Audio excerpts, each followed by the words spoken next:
When billionaire CEO Vivian Cole collapsed bleeding onto cold asphalt outside her downtown headquarters, exactly 47 people walked past her luxury sedan without stopping. Executives in $1,000 suits, security guards paid to protect. Not one soul paused until a grease-stained mechanic with $300 in his bank account and a 6-year-old daughter waiting at home made a choice that would shatter boardrooms, expose billion-dollar lies, and prove that sometimes the distance between life and death is measured not in ambulance response times, but in the courage of one ordinary man who simply refused to keep walking.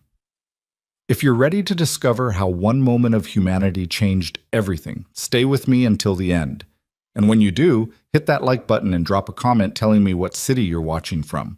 I love seeing how far these stories travel. The morning Ethan Brooks inherited his father's garage, he also inherited $63,000 in debt, a rusted sign that read Brooks & Son Auto Repair, and the crushing certainty that he was about to fail the one person in his life who still believed in him.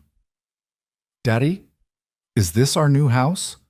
6-year-old Maya stood in the cramped office above the garage bay, her backpack still strapped to her shoulders, her eyes scanning the water-stained ceiling and the desk buried under 3 years of unopened mail. She'd asked the question with such innocent hope that Ethan felt something crack inside his chest. "Not a house, sweetheart," he managed, forcing brightness into his voice. "This is where Daddy's going to work. Where Grandpa used to work, remember?" Maya nodded slowly, her fingers tracing the edge of the old desk. His father's desk. The man who'd built this business from nothing, who'd taught Ethan everything about engines and integrity and showing up even when the world told you to quit. The man who'd died 6 months ago, leaving behind a legacy that Ethan was terrified he'd destroy. "I remember Grandpa," Maya said softly. "He smelled like oil and peppermints." Ethan's throat tightened. "Yeah, baby. He did." The truth was darker than he'd ever tell his daughter. His father had worked himself to death trying to save this place. 16-hour days, meals skipped, medical appointments ignored. The massive coronary that killed him had been years in the making, built from stress and sacrifice and the stubborn refusal to admit defeat. And now it was Ethan's turn to carry that weight. He moved to the window overlooking the street below. The garage sat on a corner lot in a neighborhood that was trying desperately to decide its future. Half the block was undergoing aggressive renovation: trendy coffee shops, boutique fitness studios, architectural firms with minimalist logos. The other half was still clinging to its working-class roots: bodegas, laundromats, family restaurants with faded awnings. Brooks & Son belonged to the old guard. The building was tired, the equipment outdated, the customer base dwindling as the neighborhood transformed around it. But it was all Ethan had. His father had made him promise, made him swear on Maya's life, that he wouldn't sell it to the developers who'd been circling for years. "Keep it in the family," his father had whispered from the hospital bed, his voice already fading. "Don't let them turn it into another soulless glass box. This neighborhood needs places like ours, real places, where real people can get honest work done." Ethan had promised. He'd held his dying father's hand and sworn he'd find a way. That was 6 months ago. Since then, he'd burned through his savings, maxed out 2 credit cards, and was now exactly 11 days away from missing his first mortgage payment. The bank had been clear. Miss one payment, and they'd begin foreclosure proceedings. His father's legacy would die with a rubber stamp and a legal notice. "Daddy?" Maya's voice pulled him back. "Are you sad?" He turned, finding those brown eyes, her mother's eyes, watching him with the unsettling perception that children sometimes possessed. Maya had been only 3 when Jessica left, too young to remember much beyond vague impressions, but she was old enough now to sense when her father was drowning. "Just thinking, sweetheart," he said, crossing to kneel in front of her. "Big thoughts about big plans." "Good plans?" "The best plans," he lied, smoothing her hair back. "Now, we need to get you to school. Mrs. Patterson's waiting downstairs to take you, remember?" Mrs. Patterson was their neighbor, a retired teacher who'd volunteered to handle morning drop-offs while Ethan tried to resurrect the garage. She was one of the good ones, the kind of person who still existed in neighborhoods like this, who understood that community meant actually helping your neighbors, not just posting about it online. After Maya left, chattering happily about show and tell, Ethan stood alone in the silent office and let himself feel the full weight of his situation. He had 11 days to generate enough business to cover the mortgage. 11 days to somehow compete with the sleek corporate auto centers that had sprung up across the city, with their digital diagnostics and comfortable waiting lounges and loyalty programs. What did he have to offer? Expertise, yes. His father had been a master mechanic, and he'd trained Ethan well. Integrity? Absolutely. But in a world where consumers valued convenience over craftsmanship, where people dropped off their cars like dry cleaning and expected miracles in an hour, traditional skills didn't pay the bills. His phone buzzed, a text from the parts supplier. Past due balance must be cleared before new orders processed. Thanks for your understanding. Understanding, right. Ethan deleted the message and descended the narrow stairs to the garage floor below. The space was cavernous, built back when mechanics actually worked on cars instead of just plugging them into computers. 4 bays, all empty. Lifts that needed maintenance, tools that belonged in a museum. His father's ghost lived in every corner. Ethan could still see him bent over an engine, hands black with grease, explaining the difference between fixing something and just making it run long enough to become someone else's problem. We fix it right, his father would say, or we don't fix it at all. That philosophy had earned respect but not wealth, and respect, as Ethan was learning, couldn't be deposited in a bank account. He was checking the oil reservoir on one of the lifts when he heard it, a sound that made every instinct in his body snap to attention. Not a mechanical sound, human, a cry, sharp and desperate, that cut through the morning quiet like a blade. Ethan moved to the garage's street entrance, squinting against the bright October sunlight. The parking lot across the street served the gleaming office tower that dominated the block, 20 stories of glass and steel that housed some tech company he'd never heard of. Even at 8:30 in the morning, the lot was filling with luxury vehicles, Teslas, BMWs, the occasional Porsche. And there, between a silver Mercedes and a black Escalade, someone was on the ground. Ethan's first thought was that it was a drunk or an addict. The neighborhood still had its share of both, despite the gentrification. But then he saw the clothing. An expensive business suit, pearl gray, already stained dark with something that made his stomach drop. Blood. He was moving before conscious thought caught up. Across the street, dodging a delivery truck, his boots hitting pavement in a rhythm that matched his accelerating heartbeat. Other people were in the parking lot. He could see them, executives and assistants clutching coffee cups and phones. But they were flowing around the collapsed figure like water around a stone. Not stopping, not helping, not even slowing down. "Hey!" Ethan shouted, but his voice was lost in the urban morning symphony of traffic and construction. "Someone called 911." No one responded. A woman in designer heels actually stepped over the outstretched hand of the person on the ground, her attention locked on her phone screen, earbuds firmly in place. Ethan reached the fallen figure and dropped to his knees, his mind clicking through the emergency first aid training he'd received years ago working construction. Check for consciousness, check for breathing, check for bleeding. The woman, because up close he could see it was a woman, was conscious but barely. Her eyes were open, glassy with pain and shock, her skin the color of wet concrete. She was maybe late 30s, with dark hair pulled back in a bun that was coming loose, and features that would have been striking if they weren't currently contorted in agony. "Ma'am?" Ethan kept his voice calm, steady, the way you'd talk to a spooked animal. "Can you hear me? I'm going to help you." Her lips moved, a whisper so faint he had to lean close to catch it. "Can't. Hospital. Meeting. You need a hospital," Ethan said firmly. He was already pulling out his phone, his other hand moving to her neck to check her pulse. Rapid and thready. Not good. "You're bleeding. We need to—" "No." The word came out stronger, propelled by whatever reserve of will was keeping her conscious. Her hand shot out, gripping his wrist with surprising strength. "Can't. Miss. Meeting. Board. 10 o'clock. Thousands. Jobs." Ethan stared at her, then at the blood seeping through her suit jacket, then back at her face. Her eyes were desperate, pleading, but also sharp, focused. This wasn't delirium. This was a woman trying to explain something she believed was more important than her own life. Listen to me, he said, gently but firmly prying her fingers from his wrist so he could dial. I don't know what meeting you're talking about, and I don't care. You're bleeding. You're in shock. And if we don't get you help right now, you're not going to make any meetings ever again. You don't understand. No, I don't, Ethan agreed, hitting 911. But I understand that you're dying, so we can argue about it at the hospital. The dispatcher picked 911, what's your emergency? I have a woman, late 30s, collapsed in a parking lot. Ethan's voice shifted into the clipped efficiency of someone reporting a crisis. She's conscious but disoriented.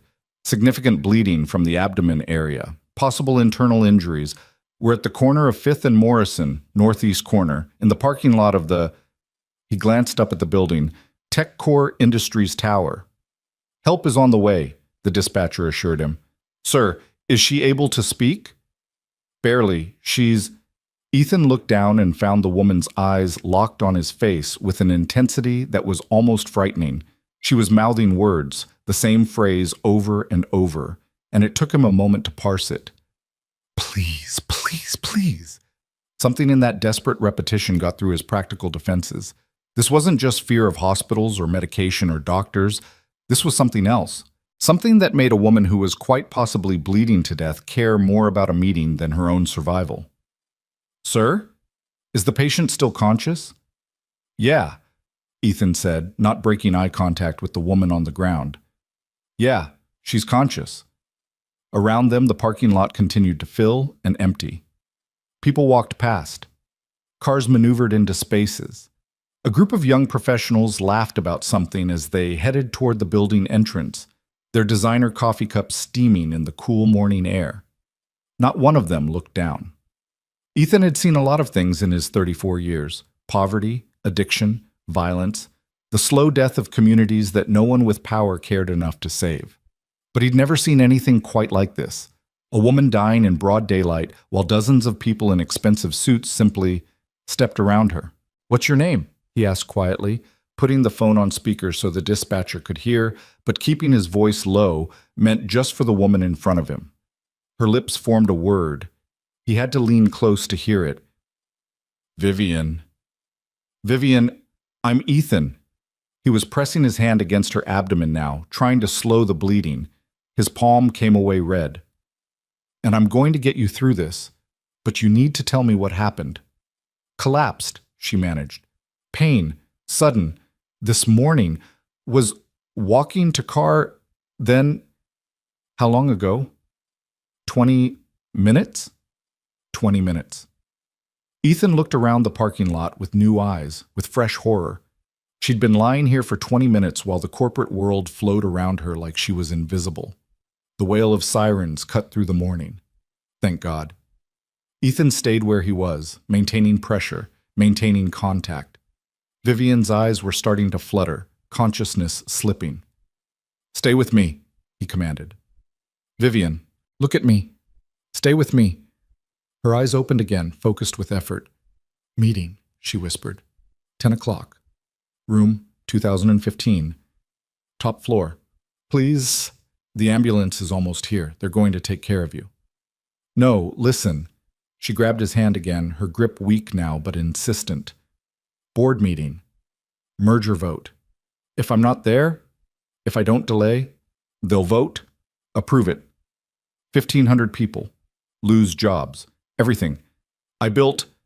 The sirens were loud now, close. Ethan could see the ambulance turning into the parking lot, cutting between cars with professional efficiency. My company, Vivian continued, each word clearly costing her. My people. Please, someone needs... to delay. Just delay. Until I can explain. Ma'am, I'm a mechanic, Ethan said helplessly. I fix cars. I don't know anything about boardrooms or mergers or please, that word again. But this time it wasn't just desperation. It was something else. Recognition, maybe. As if she'd looked at this grease-stained stranger and seen something that all those executives in their expensive suits couldn't or wouldn't provide. Someone who'd stop. The paramedics arrived in a rush of organized chaos, equipment, questions, swift hands moving Vivian onto a backboard. Ethan stepped back, giving them room, his shirt and hands covered in blood that wasn't his.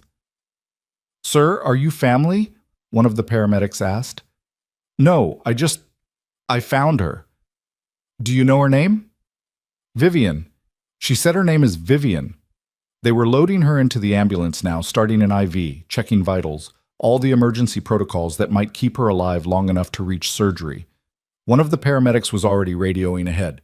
"Female, approximately 38 years old, suspected ruptured appendix, showing signs of peritonitis, possible sepsis."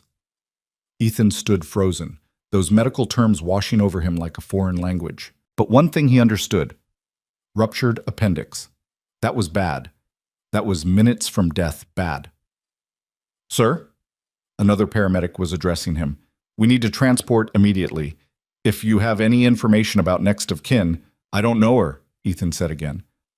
I was across the street and I saw her and no one was stopping, so I—" The paramedic's expression shifted. Something that might have been respect or sadness or just exhausted recognition of how the world worked. "You probably saved her life," he said quietly. Another 10 minutes, and she wouldn't have made it. Another 10 minutes. Ethan thought about those 20 minutes before he'd heard her cry. 20 minutes of executives and assistants and security guards walking past a dying woman because they had meetings, because they had deadlines, because stopping would have been inconvenient. "Wait," Ethan moved toward the ambulance. "Which hospital?" "County General." Can I ride with you?" The paramedic hesitated. "Are you family?" "No, but—" Ethan stopped. What was he doing? He had a garage to open, bills to pay, a daughter to pick up from school. This woman was nothing to him, a stranger who'd collapsed in a parking lot. There were systems in place for this, professionals who'd take care of her. But then he remembered her eyes, that desperate plea. "Please." "She asked me to help her," Ethan said. It sounded absurd even to his own ears. "She said something about a meeting and jobs and— Look, I know it sounds crazy, but I think there's something important happening at 10 o'clock in that building, and I think she believed I could, I don't know, do something about it." The paramedic glanced at his watch. 8:47 a.m. "Sir, this woman is critically injured. Whatever meeting she was worried about doesn't matter anymore. She needs surgery, probably within the hour. So unless you're family or you have legal authority, just let him come." The voice came from inside the ambulance, weak but clear. Vivian was conscious again, her eyes finding Ethan through the open doors. "Please, he's all I have right now." That statement, its simple, terrible truth, hit Ethan harder than he wanted to admit. Here was a woman in a suit that probably cost more than his monthly mortgage, working in a building that housed a company apparently important enough to warrant a board meeting about 1,500 jobs, and in her moment of greatest need, she had no one. No family rushing to her side. No assistant with emergency contacts. Just a mechanic with blood on his hands who'd happened to hear her cry. The paramedic looked at Ethan, then at Vivian, then sighed. "Get in, and stay out of the way." Ethan climbed into the ambulance, settling onto the small bench seat as they slammed the doors and the vehicle lurched into motion, sirens wailing. He watched the paramedics work, checking vitals, adjusting the IV, monitoring the equipment that beeped and flashed in the cramped space. Vivian's eyes were closed now, but her hand was moving, reaching. Without thinking, Ethan took it. Her fingers were cold, trembling. "You're going to be okay," he said, unsure if she could even hear him over the sirens and the equipment. "We're almost at the hospital. They're going to fix you up." Her eyes opened, focused on him with effort. "The meeting," she whispered. "Forget the meeting. You need to focus on—" "No." That surprising strength again. "You don't understand. Marcus Thorne. He's going to push the vote. Merger with Patterson Technologies. Sounds good. Stock price, shareholder value. But it's a trap. Layoffs. Offshore. Gut the workforce. Everything we built. Community programs, fair wages, local investment, all gone." She stopped, gasping. The paramedic leaned in, checking her pupils. "Ma'am, you need to stay calm. Let us do our job." But Vivian wasn't looking at the paramedic. She was looking at Ethan. 1,500 families. Good people. They trust me. They believe I'll protect them. If I'm not there, if I can't delay the vote, give me time to present the alternative. What alternative? Ethan asked, drawn in despite himself. Growth plan. Sustainable. Preserve jobs. Preserve culture. I have the data. The projections. Just need time to show them. But Thorne, he's been waiting for this. Moment of weakness. He'll push it through before anyone realizes. She was fading again, the effort of speaking exhausting her limited reserves. But Ethan understood. He understood because he'd lived it. That moment when someone with power and resources decides that what you've built, what you've sacrificed for, doesn't matter as much as their bottom line. When convenience and profit override every other consideration. "Vivian," he said gently. I'm a mechanic. I don't know anything about corporate board meetings. How would I even... Room 2015, she managed. Building directory, top floor. Tell them I sent you. Tell them I'm alive, but in surgery. Tell them to delay. Just delay. Please. You're the only person who stopped. The ambulance was slowing. County General. Ethan could see the emergency room entrance through the window, the organized chaos of a big city hospital preparing to receive a critical patient. "We're here," the paramedic announced. "Ma'am, we're going to get you inside. You're going to be fine." The doors opened. A trauma team was waiting. Vivian was transferred to a gurney in a smooth, practiced motion. Someone was shouting medical terminology. Someone else was running alongside the gurney as they rushed her through the automatic doors. Ethan stood alone in the parking lot, blood on his clothes, a stranger's desperate request echoing in his ears. He checked his phone. 9:14 a.m. 46 minutes until a meeting he had no business attending, in a building he had no right to enter, to deliver a message that probably wouldn't make any difference anyway. He should go home. Clean up. Get back to the garage. Focus on his own problems, his own crisis, his own daughter's future. He should walk away. But instead, Ethan Brooks thought about a woman lying on cold pavement for 20 minutes, while dozens of people stepped around her. He thought about his father, working himself to death trying to preserve something real in a neighborhood that was being swallowed by glass and steel, and people who thought convenience was more important than community. He thought about Maya asking if the garage was their new house, her voice full of hope and trust that her daddy would figure it out, would make it work, would keep them safe. And he thought about Vivian's eyes and that one word, please. "Damn it," Ethan muttered. He pulled out his phone and called Mrs. Patterson. "Hey, it's Ethan. Listen, something came up. Something unexpected. Any chance you could pick up Maya from school today?" "Of course, dear," Mrs. Patterson said without hesitation. "Is everything all right?" "Honestly, I have no idea." Ethan looked up at the hospital, then turned to face the city skyline. Somewhere in that forest of glass and steel was the Tech Core building. Room 2015, a board meeting that would decide the fate of 1,500 families. But I'm about to find out. He ended the call and started walking. Not toward his garage, not toward safety or sanity or anything resembling a smart decision. Toward a building where he had no business being, to deliver a message he barely understood, because a dying woman had looked at him and seen someone worth trusting. Because sometimes, Ethan was learning, the only thing worse than failing was not trying at all. The Tech Core Industries building rose 20 stories above 5th and Morrison, its glass facade reflecting the morning sun in ways that made it seem like it was made of light rather than steel and stone.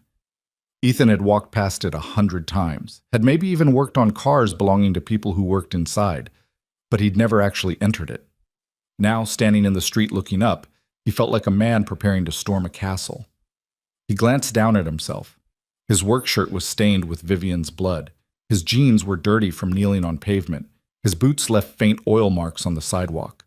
He looked exactly like what he was, a working man in a building designed for people who'd never touched a wrench in their lives. For a moment, just a moment, Ethan considered turning back. This was insane.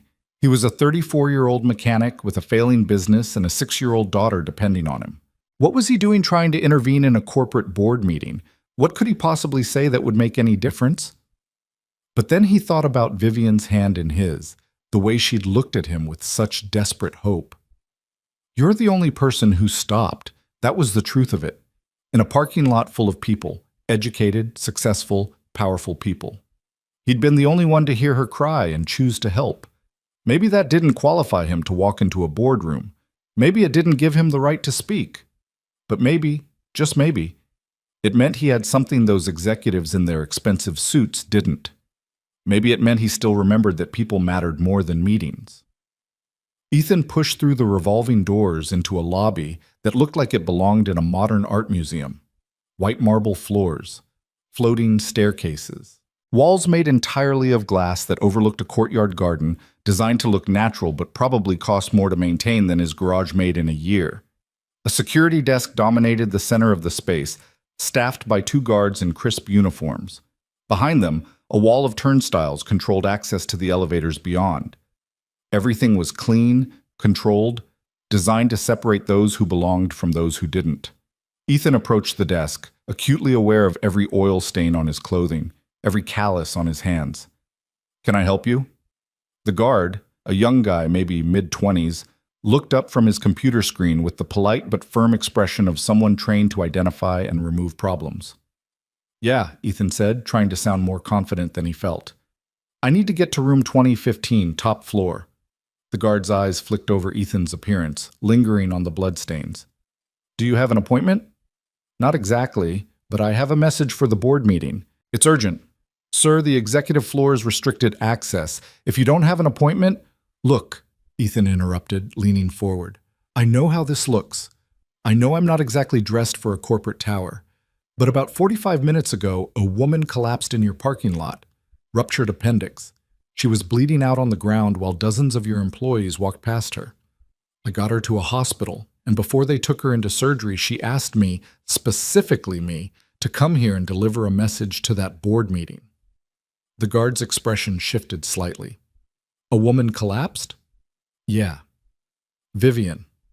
I don't know her last name, but she was wearing a gray business suit, and she seemed to think whatever's happening in that meeting at 10 o'clock was important enough to die for." Ethan straightened. "So, are you going to let me up there? Or are you going to be just another person who decided that following procedure was more important than doing the right thing?" For a long moment, the guard just stared at him. Then he turned to his colleague, an older woman with silver hair and sharp eyes. "Did you hear anything about someone collapsing this morning?" The woman was already typing. Checking the incident log. A pause.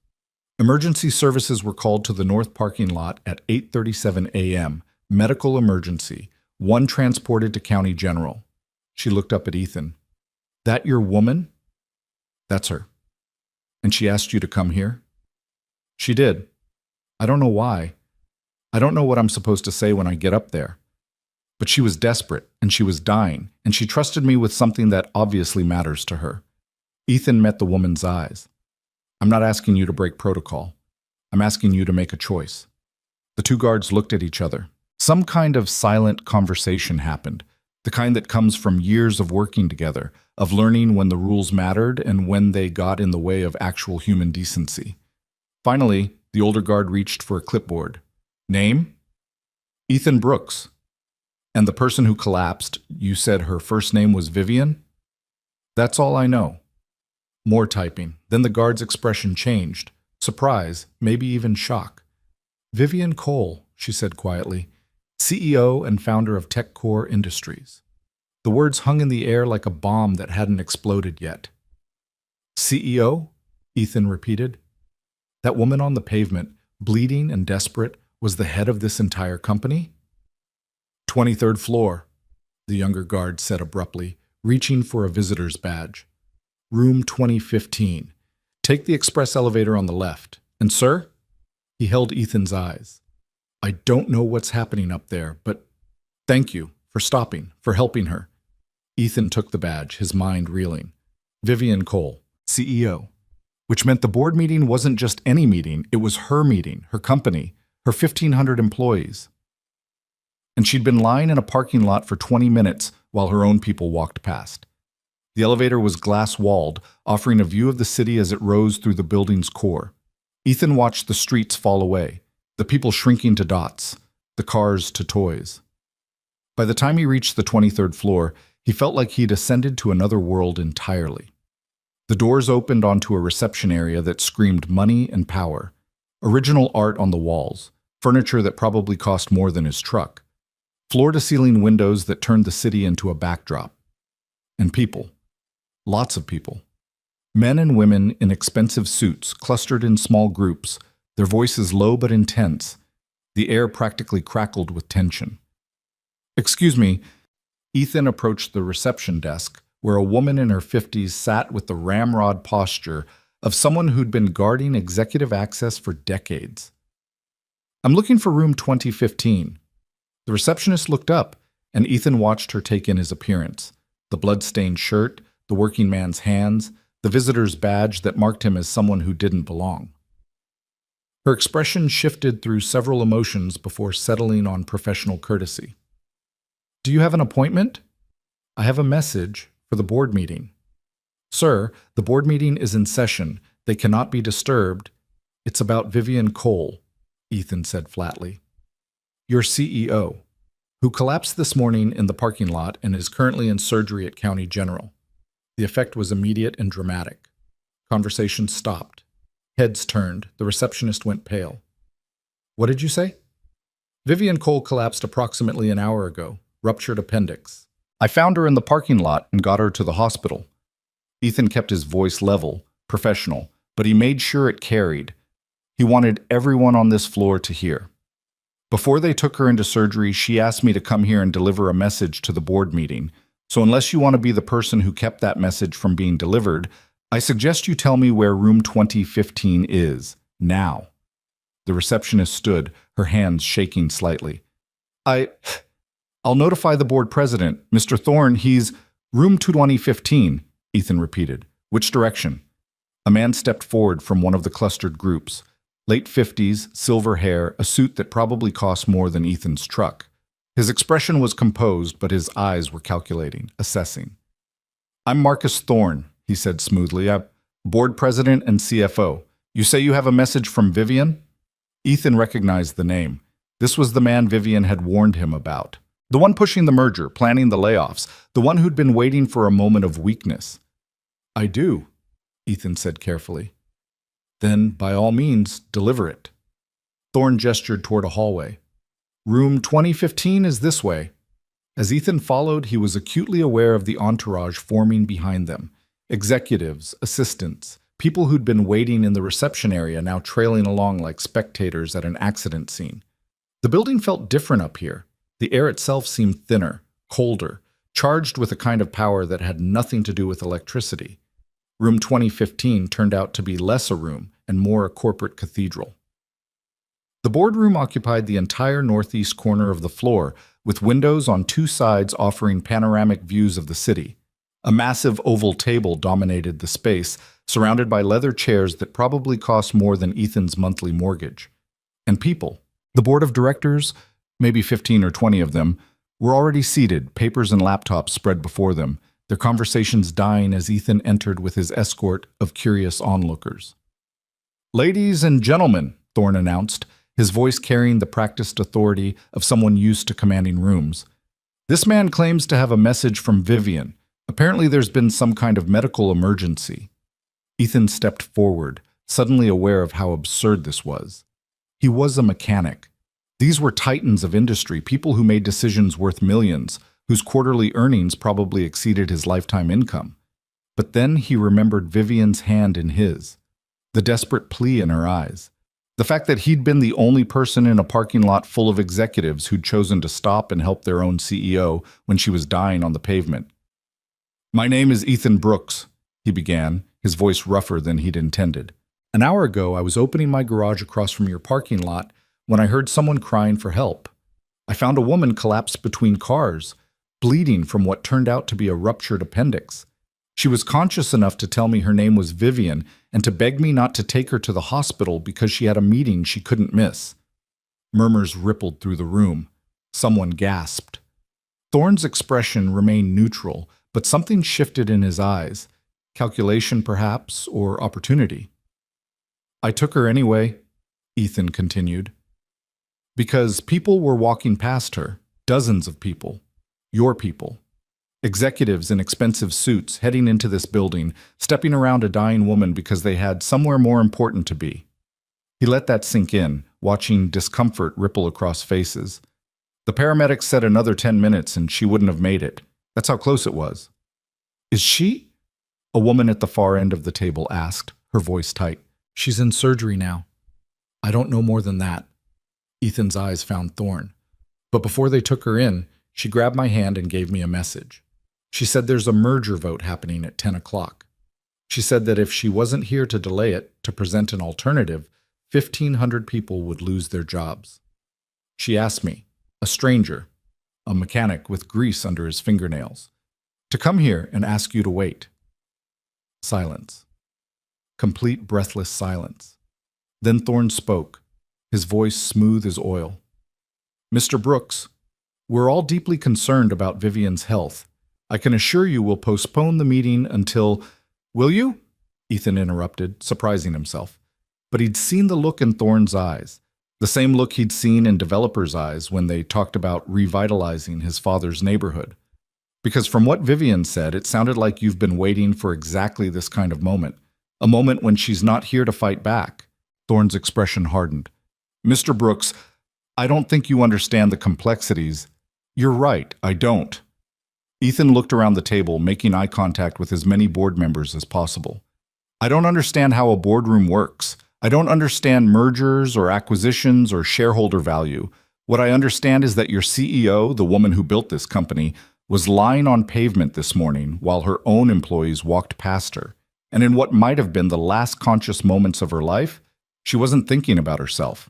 She was thinking about 1,500 families who trusted her to protect them.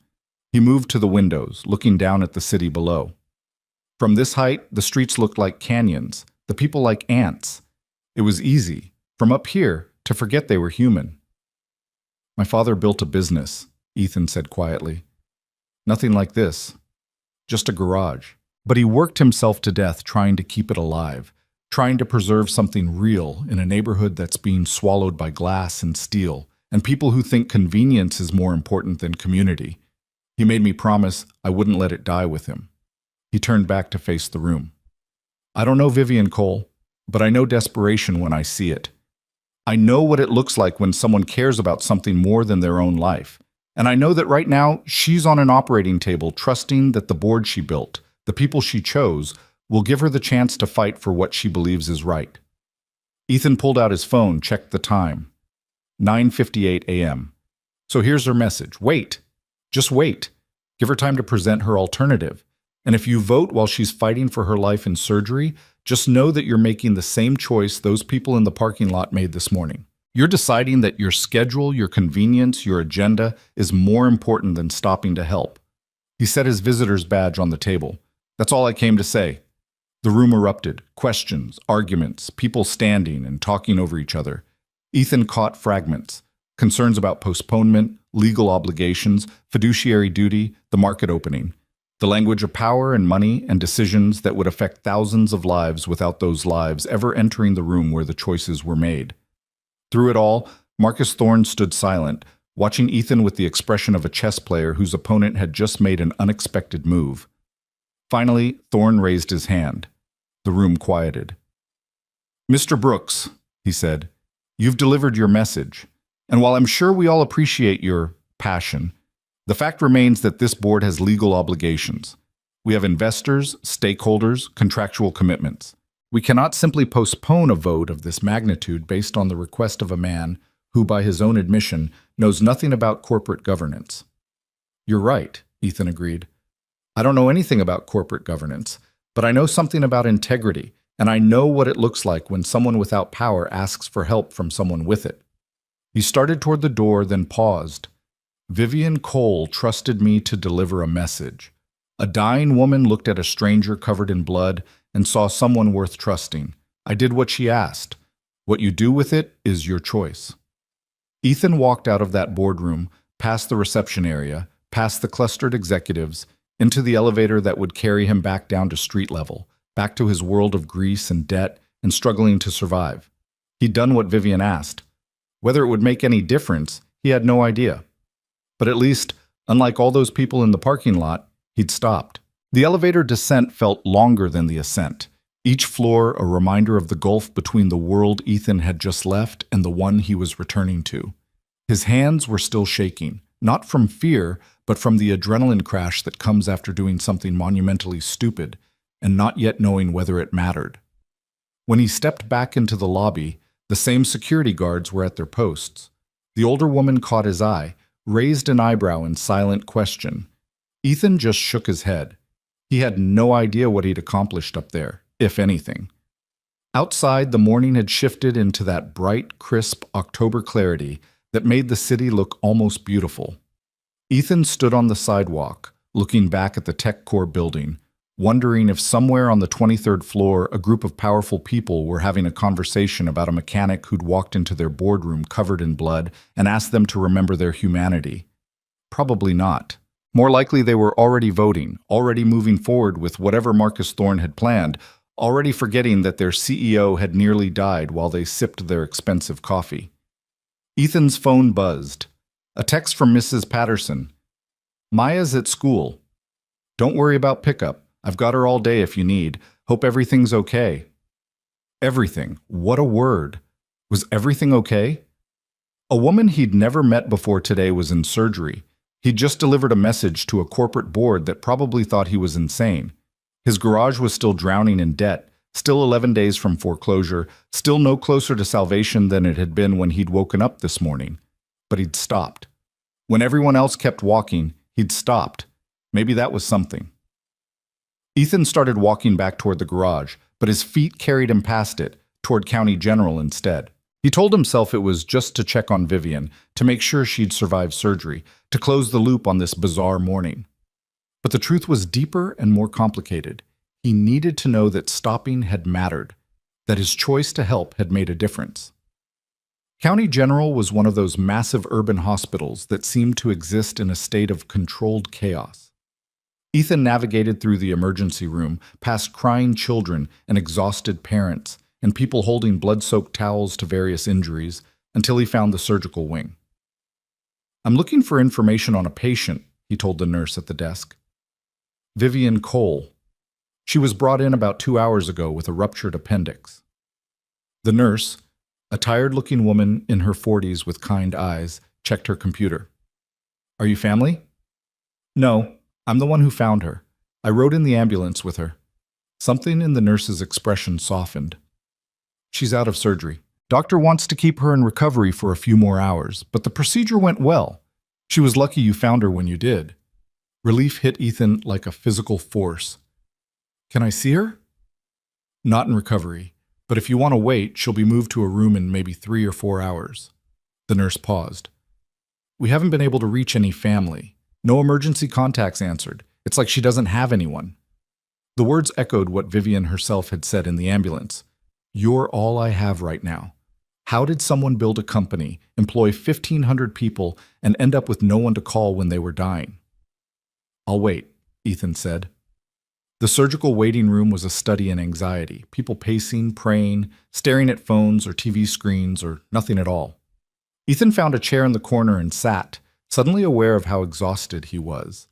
The adrenaline that had carried him through the morning was gone, leaving behind bone-deep weariness. He pulled out his phone, thinking he should call someone, tell someone where he was. But who? Maya was at school. Mrs. Patterson knew he was dealing with something unexpected. He had no other family, no close friends, beyond a few former coworkers he saw maybe twice a year. When had his life become so small?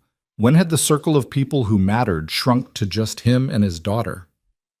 Ethan knew the answer. It had happened gradually, over the 3 years since Jessica left. She'd walked out when Maya was 3, leaving a note that used words like unfulfilled and need to find myself and you'll be better off. She'd sent a few birthday cards in the beginning, called once or twice. Then nothing. Just silence and the occasional Instagram post showing her new life in California, yoga retreats, beach sunsets, no mention of the daughter she'd abandoned. After that, Ethan had pulled inward, focused on survival, on being enough for Maya, on not letting his daughter feel the absence of the woman who'd given birth to her. He'd stopped dating, stopped socializing, stopped doing anything that didn't directly serve the goal of keeping his small family afloat.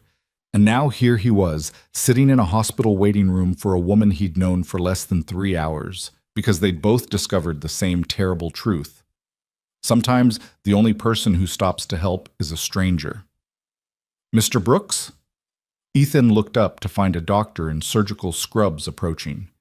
Young, maybe early 30s, with the kind of focused intensity that suggested she'd been awake for more hours than was healthy. "That's me."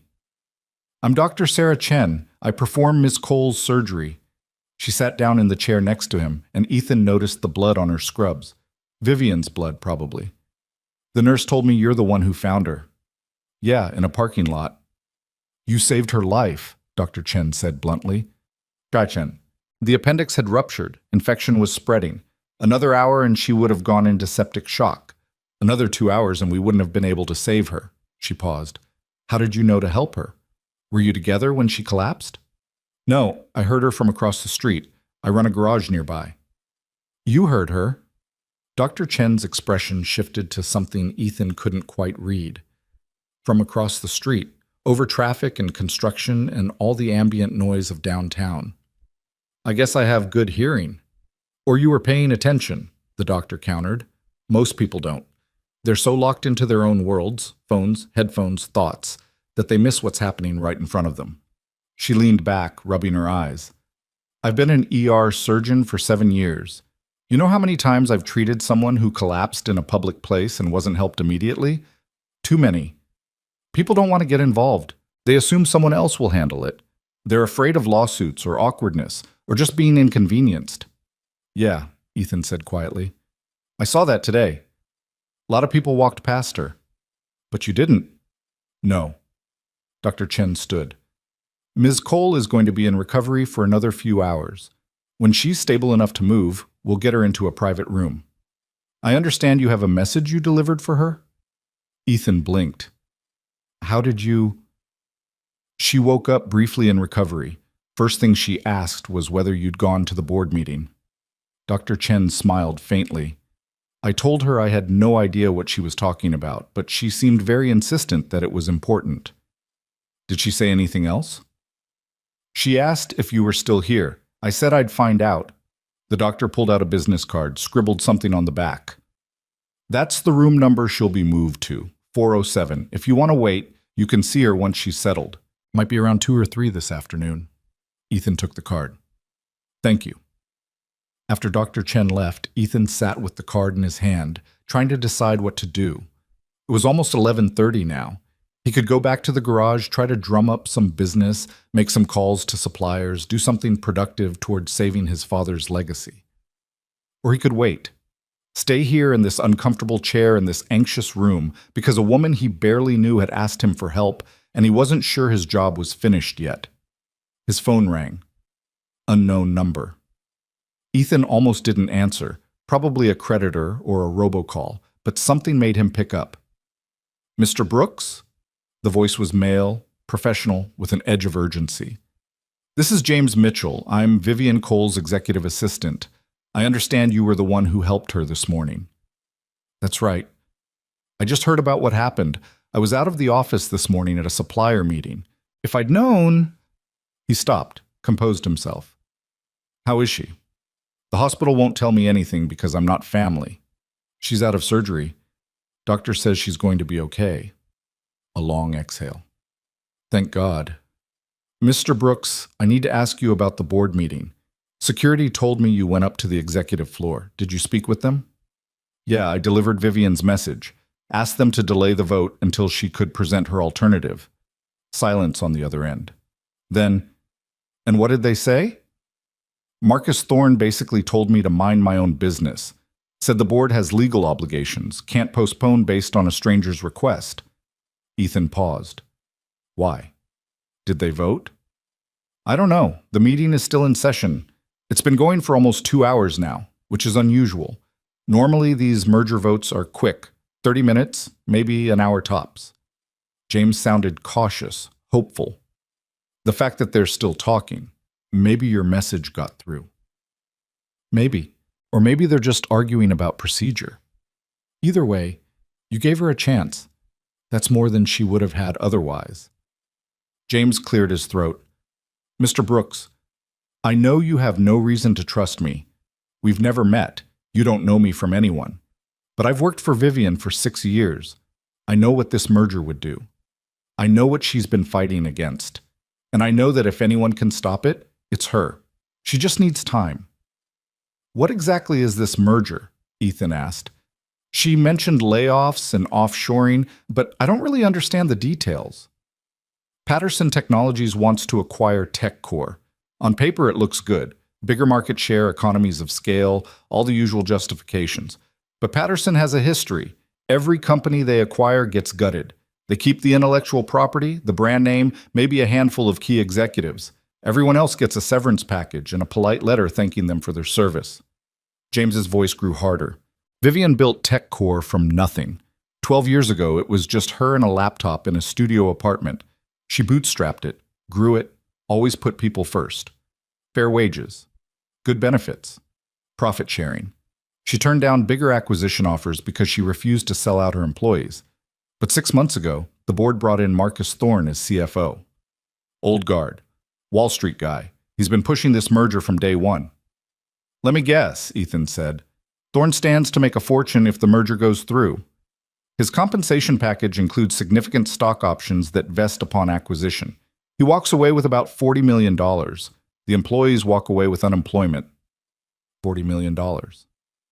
Ethan thought about his $63,000 in debt, about working 16-hour days just to keep a garage afloat, about people who measured their wealth in numbers so large they became abstract. Why doesn't Vivian just fire him? She can't. The board hired him. She's CEO, but she doesn't have controlling interest, only about 30% of the shares. To fire Thorne, she'd need board approval, and half the board members are his allies. James sighed. That's why today's vote is so critical. It's the tipping point. If the merger passes, it's over. If she can delay it, present her growth plan, prove that TechCore can be profitable without selling its soul, maybe she has a chance. Ethan looked around the waiting room at all these people hoping for good news, for second chances, for miracles that would let them keep the people they loved. What happens if the vote already happened? If they didn't wait? Then 1,500 people lose their jobs by Christmas, and everything Vivian built becomes just another acquisition on Patterson's portfolio. They talked for a few more minutes. James promised to let Ethan know if he heard anything about the vote. Ethan promised to call if Vivian's condition changed. When they hung up, Ethan felt the weight of the situation settling on his shoulders more heavily than before. This wasn't just about one woman in a parking lot. It was about 1,500 families. People who'd trusted Vivian Cole to protect them, to fight for them, to choose them over profit. People who probably had no idea their CEO had nearly died this morning while trying to save their livelihoods. People exactly like Ethan, trying to survive in a world that increasingly seemed designed to grind them down. His phone buzzed again. This time, it was a text from Mrs. Patterson. Maya's having fun. We made cookies. Stay as long as you need. Ethan smiled despite everything. That was what community looked like.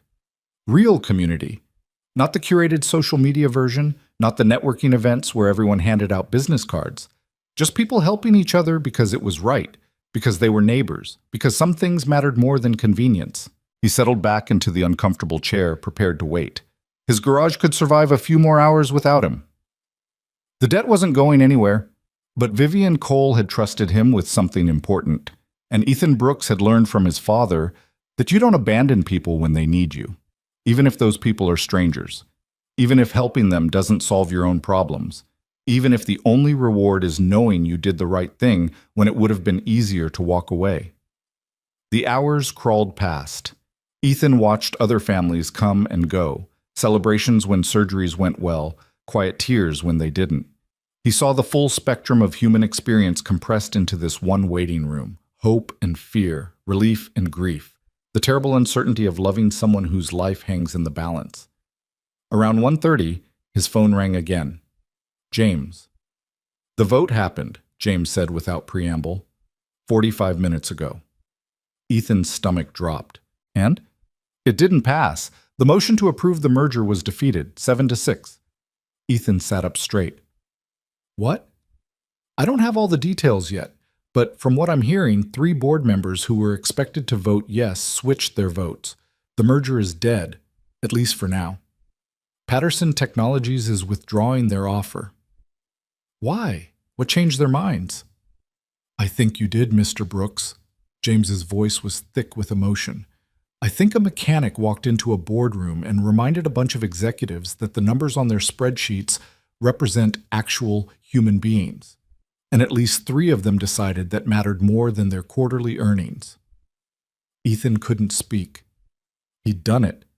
Somehow, impossibly, he'd actually done what Vivian asked. There's more, James continued. Thorne resigned. Effective immediately. Apparently there was some kind of confrontation after the vote. Details are sketchy, but the official story is he's pursuing other opportunities. Between you and me, I think the board asked for his resignation after they realized he'd been pushing the merger primarily for personal gain. $40 million worth of personal gain, Ethan muttered. Exactly. When you put it in those terms, one man's payout versus 1,500 families' livelihoods, the choice becomes pretty clear. James paused.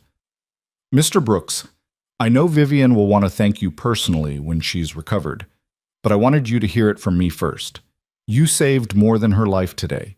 You saved everything she spent 12 years building. After they hung up, Ethan sat in stunned silence. He'd walked into that boardroom expecting nothing, hoping for nothing, really. He'd just been trying to keep a promise to a dying woman. And somehow, impossibly, it had worked. The world didn't usually work this way.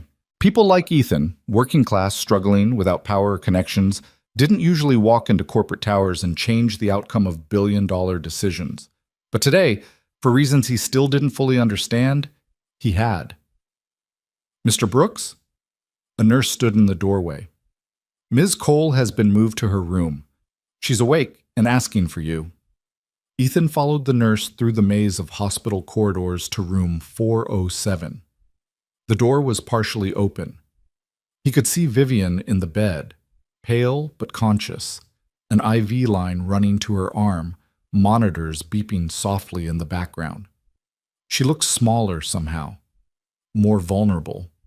The powerful CEO who'd been desperate enough to trust a stranger was gone, replaced by a woman who'd just survived a near-death experience. Ethan. Her voice was rough but clear. You came back. Yeah.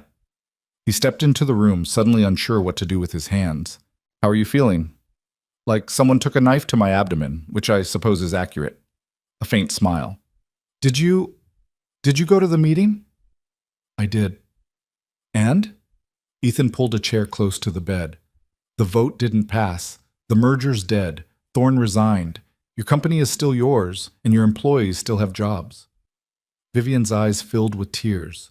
She turned her face away, and Ethan saw her shoulders shake. He sat quietly, letting her process, understanding that sometimes the magnitude of relief is as overwhelming as the magnitude of fear. I'm sorry, she finally said, wiping at her eyes. It's just, I've been fighting this for 6 months, every day, every board meeting, trying to hold back the tide. And this morning when I collapsed, all I could think was that I'd failed, that I'd let them down. You didn't fail. You fought all the way to a hospital bed. Because you stopped. Vivian looked at him directly now. Out of everyone in that parking lot, executives, managers, people I've worked with for years, you were the only one who heard me. The only one who cared enough to help. Ethan didn't know what to say to that. The truth was complicated. He'd stopped because his father had raised him to stop. Because he couldn't live with himself if he didn't. Because at some fundamental level, he believed people were supposed to help each other.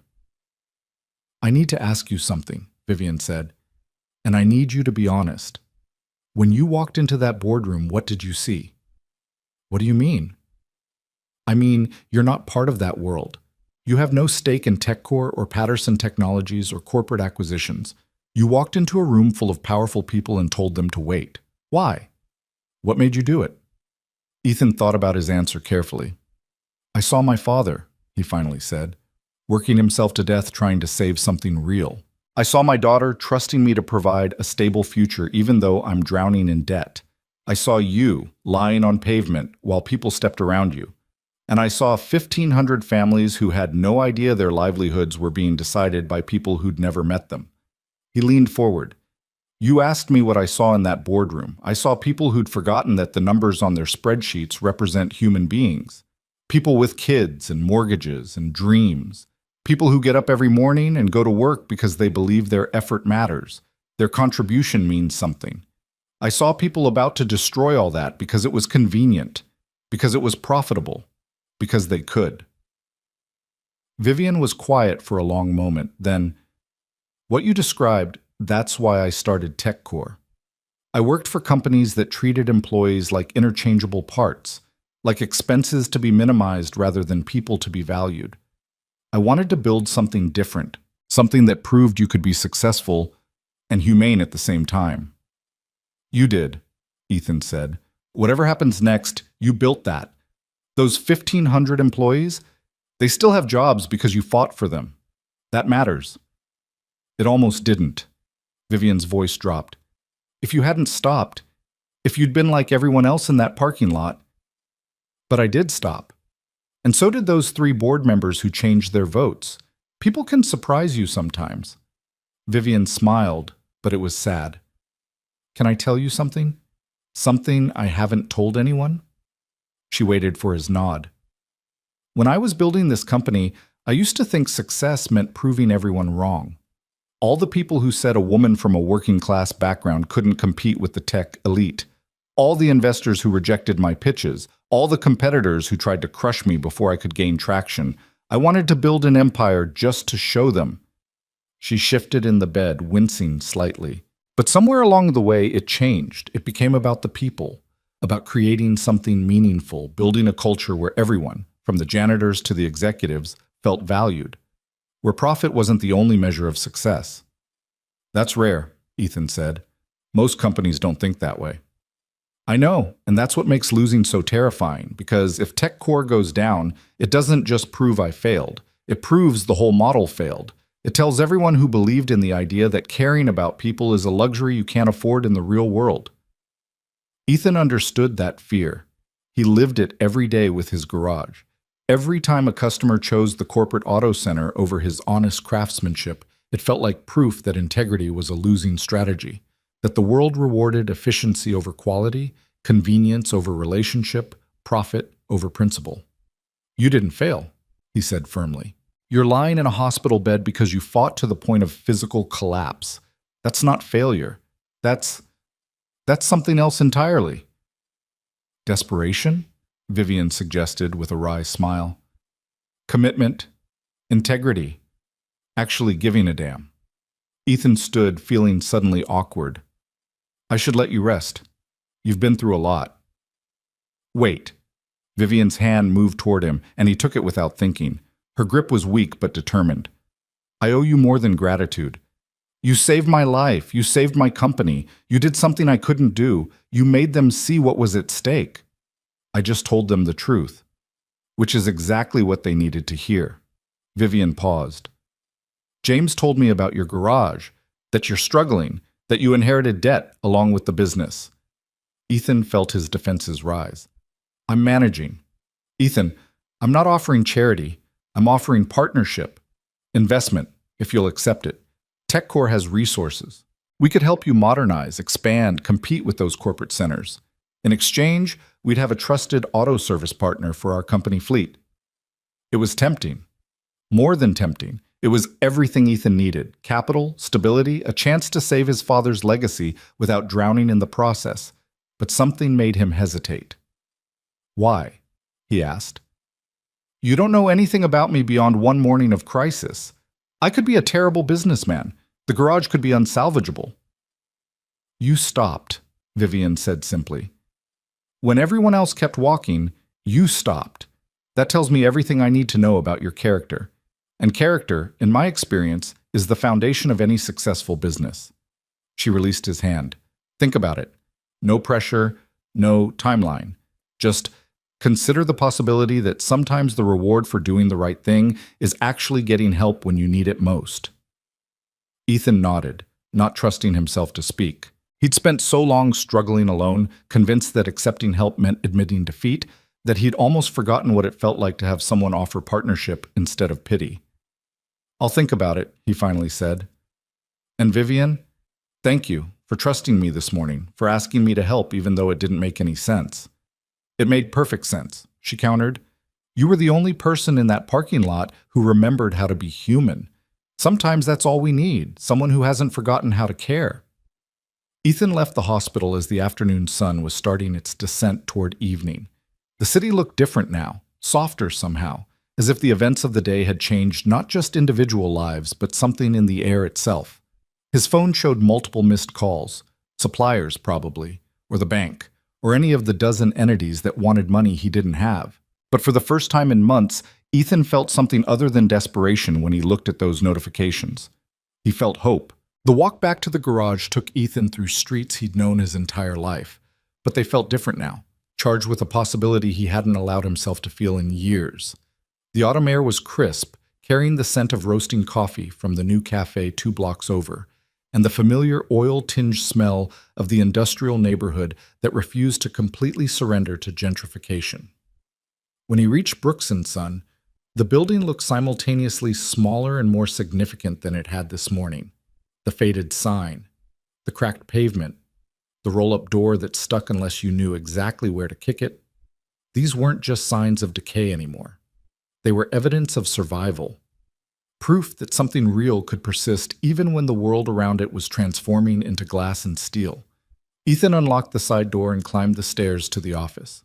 The mail was still piled on his father's desk. The water stains still marked the ceiling, but somehow the weight of it all felt less crushing. Maybe it was the adrenaline still working through his system. Maybe it was Vivian's offer of partnership echoing in his head. Or maybe it was simply the knowledge that sometimes, impossibly, doing the right thing actually led somewhere other than further into the hole. He was sorting through invoices, a depressing habit he couldn't seem to break, when his phone rang. Unknown number again, but this time local. Mr. Brooks, this is Catherine Pierce. I'm on the Tech Core Board of Directors. Ethan straightened in his chair. Hello. I wanted to call personally to thank you for what you did today. Her voice was measured, professional, but with an undercurrent of genuine emotion. I was one of the votes that changed, and I wanted you to understand why. You don't have to explain. No, I do. Because what you did in that boardroom matters, and you deserve to know the impact it had. Catherine paused, and Ethan heard the sound of a door closing, as if she was seeking privacy. I've been on corporate boards for 23 years.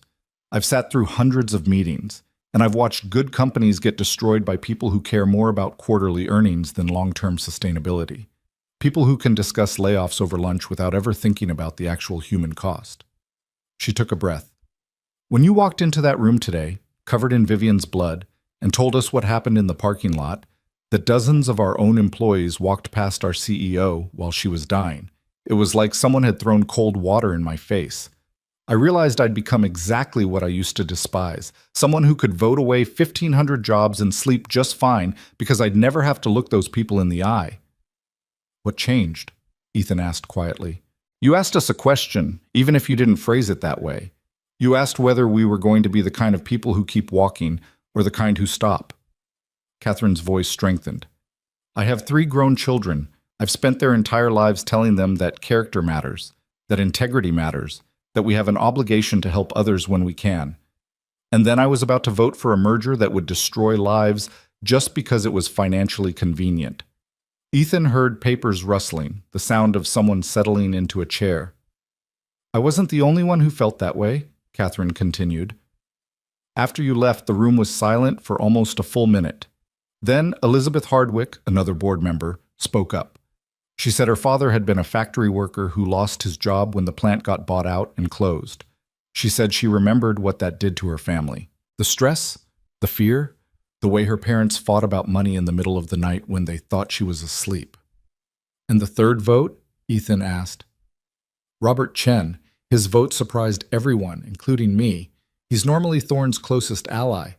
But he stood up and said he'd been thinking about his own employees. He owns a manufacturing company, and realized that if someone walked into his boardroom and asked him to choose between profit and people, he'd want to believe he'd choose people.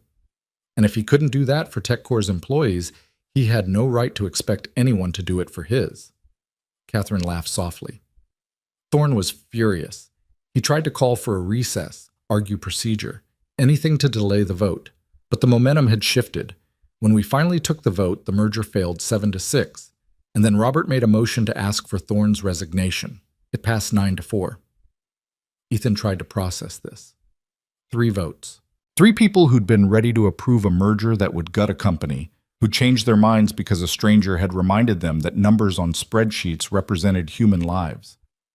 Mr. Brooks, I know Vivian plans to speak with you about business opportunities, and I want you to know that I fully support whatever arrangement you two work out. But more than that, I want to thank you for reminding me why I agreed to serve on this board in the first place. Catherine's voice grew soft. It wasn't for the prestige or the compensation.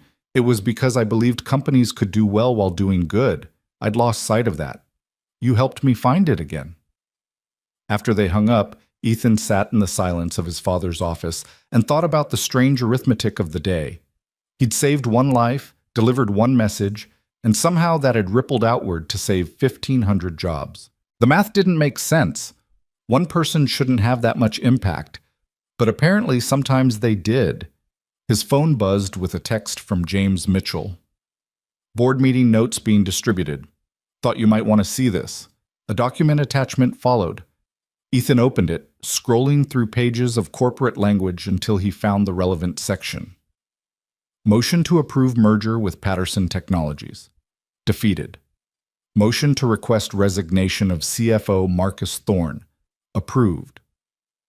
Special thanks noted for emergency intervention by private citizen Ethan Brooks, whose actions today exemplified the values TechCore strives to uphold. Special thanks. As if he'd delivered a keynote speech instead of stumbling through an impromptu plea while covered in blood. But the sentiment behind it was real, and that mattered more than the corporate language used to express it. Ethan's thoughts were interrupted by the sound of footsteps on the stairs. He tensed. The garage was closed. The door was locked. Who the hell was in his building? Hello, Mr. Brooks? A woman's voice, uncertain but determined. Ethan moved to the office door. Yeah? A young woman in her late 20s appeared at the top of the stairs, slightly out of breath. She wore TechCore employee badge clipped to her messenger bag. I'm sorry to just show up like this. I'm Rebecca Torres. I work in TechCore's data analytics department. How did you find you? James gave me the address. I hope that's okay. Rebecca moved closer, and Ethan could see she'd been crying. Her eyes were red, her makeup smudged. I needed to come here, to thank you in person.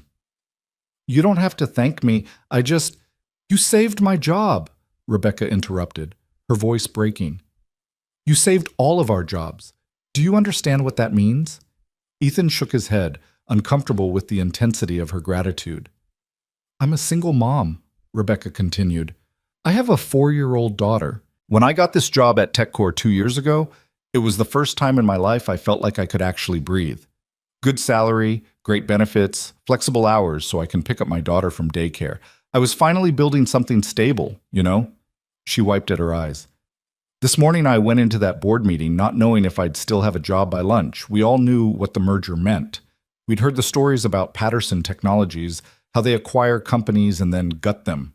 Keep the profitable parts, offshore everything else, lay off anyone who's not executive level. You were in the meeting? Ethan asked, confused. No, but we were all outside, in the hallways in our offices, clustered around phones, checking news feeds. Waiting.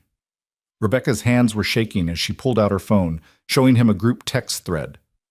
Hundreds of messages, all from TechCore employees, all sent within the past few hours. Vote failed. We're safe. Merger's dead. Thorne's out. Some guy named Ethan Brooks saved us. Who is Ethan Brooks? Does anyone know how to find him? The messages went on, a wave of relief and gratitude from people Ethan had never met. "We want to do something for you," Rebecca said. "As employees, we've been talking all afternoon, collecting money, organizing a thank you. We know it's not enough. Nothing could be enough.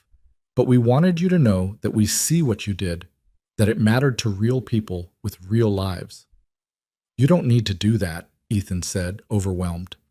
"I didn't do it for recognition or payment. I did it because it was right." "I know. That's why it matters even more." Rebecca looked around the office, taking in the stained ceiling, the piled mail, the general air of struggling survival. "Is this your business?" "My father's business. I inherited it 6 months ago along with a lot of debt." "What kind of business?" "Auto repair. Honest work, fair prices, quality service." All the things that apparently don't matter anymore when you're competing with corporate chains. Rebecca was quiet for a moment, then pulled out her phone again. "How many TechCore employees do you think there are?" "You said 1,500. 1,543 to be exact. And every single one of us has a car. Or knows someone who does." She started typing. "What if we brought our business here? What if TechCore employees made Brooks & Son their primary auto service? Would that help?" Ethan stared at her. "You can't organize 1,500 people to—" "Watch me!" Rebecca was already composing a message. "We have internal communication channels, email lists, a company-wide chat platform. By tomorrow morning, every TechCore employee will know about this garage and what you did for us. And I'm willing to bet a lot of them will want to support the person who saved their livelihoods." "That's not necessary." "It's absolutely necessary," Rebecca countered. "You reminded a corporate board that we're not just numbers on a spreadsheet. Now let us remind you that gratitude isn't just words. It's action." She hit send on her message, then looked up at him with fierce determination. "You gave us hope this morning. Let us give some back." After Rebecca left, Ethan sat alone in the office as the afternoon light faded toward evening. He thought about his father, who'd worked in this building for 37 years, who'd believed that honest work and fair dealing would be enough, who died believing he'd failed because the neighborhood was changing and the business was dying and his son was inheriting a sinking ship. What would his father think about today? About a mechanic walking into a corporate boardroom and accidentally starting a chain reaction that might save both a company and a garage? About employees organizing to support the business of someone who'd never expected anything in return? Ethan pulled out his phone and called Mrs. Patterson. "Is Maya okay?" were his first words. "She's wonderful. We're making dinner now, spaghetti, her favorite." Mrs. Patterson's warm voice felt like coming home. "How are you, dear? You sounded shaken this morning." I don't even know how to describe today." Ethan leaned back in his father's chair. "Can I pick her up in about an hour? I need to talk to someone about all this, and she's the only person who won't think I've lost my mind." Mrs. Patterson laughed. "Children are excellent for that. They accept miracles as ordinary, and the ordinary as miraculous. Come whenever you're ready." Ethan spent the next hour doing something he hadn't done in months. He cleaned the office. Not just shuffling papers, but actually organizing. He sorted the mail into piles: urgent, important, can wait, trash. He wiped down his father's desk. He fixed the broken blind on the window that overlooked the street. Small tasks, but each one felt like an act of reclamation. By the time he locked up and headed to Mrs. Patterson's house 3 blocks away, the garage looked different. Still old, still struggling, but somehow more dignified, ready for whatever came next. Maya answered the door, her face lighting up the way it always did when she saw him. "Daddy, Mrs. Patterson let me stir the sauce." "Did she?" Ethan scooped his daughter into his arms, breathing in the scent of her shampoo and the tomato sauce that had somehow gotten in her hair. "Were you good today?"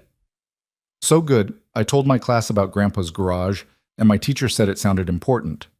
"It is important, sweetheart." Ethan set her down, thanking Mrs. Patterson for the millionth time. "Come on, let's get you home and cleaned up."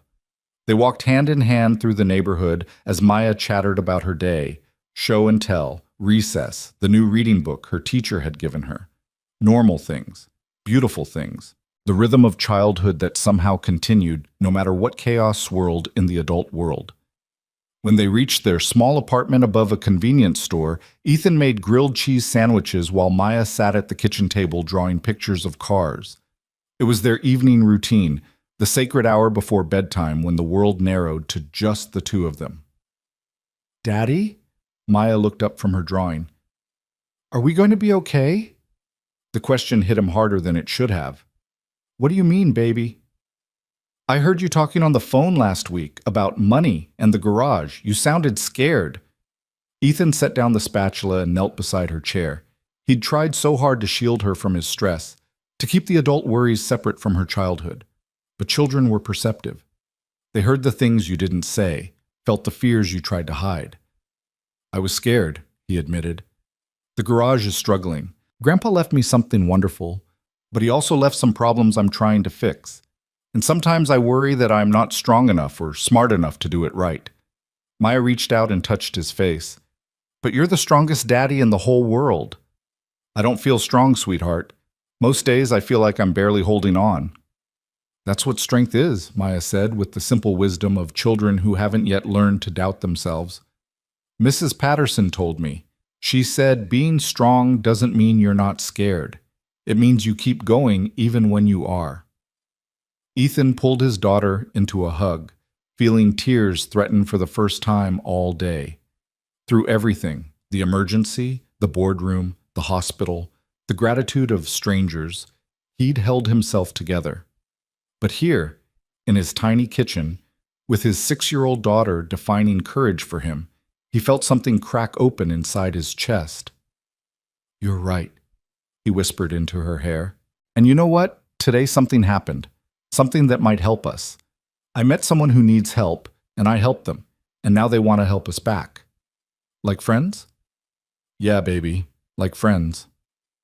After Maya was in bed, a process that involved 3 stories, 2 glasses of water, and 1 negotiation about whether stuffed animals needed their own blankets, Ethan stood at the window of his small living room and looked out at the neighborhood below. The streets were quieter now, the businesses closed, the people home with their families. But there was life here still, community that persisted despite the forces trying to erase it. His phone buzzed, a text from Vivian. "They moved me to a regular room. Feeling better." "Have you thought about my offer?" Ethan stared at the message. Thought about it? He'd thought about nothing else, but thinking and deciding were different things, and the decision Vivian was asking him to make felt enormous. Accepting her investment would mean admitting he couldn't save the garage alone. It would mean partnership, interdependence, letting someone else have a stake in his father's legacy. It would mean trusting someone. He typed back, "Can we meet tomorrow? Talk through details?" The response came quickly. "Absolutely. Come to the hospital around 10. I'll have James bring coffee and pastries. We'll make it a proper business meeting." Ethan smiled despite himself. A business meeting in a hospital room. Somehow that felt exactly right. 2 people who'd met in crisis, trying to build something stable on the foundation of chaos. The next morning dawned clear and cold, the kind of October day that made the city feel briefly beautiful. Ethan dropped Maya at school, had a brief conversation with Mrs. Patterson about maybe needing childcare help for a few afternoons next week, then drove to County General. The hospital felt different in daylight, less frantic, more like a place of healing than emergency. He found Vivian's room on the 4th floor, knocked softly on the partially open door. "Come in," Vivian called. She was sitting up in bed, looking significantly better than yesterday. The color had returned to her face, and while she still had IV lines and monitors, she looked more like the CEO who'd nearly died in a parking lot and less like a critical patient.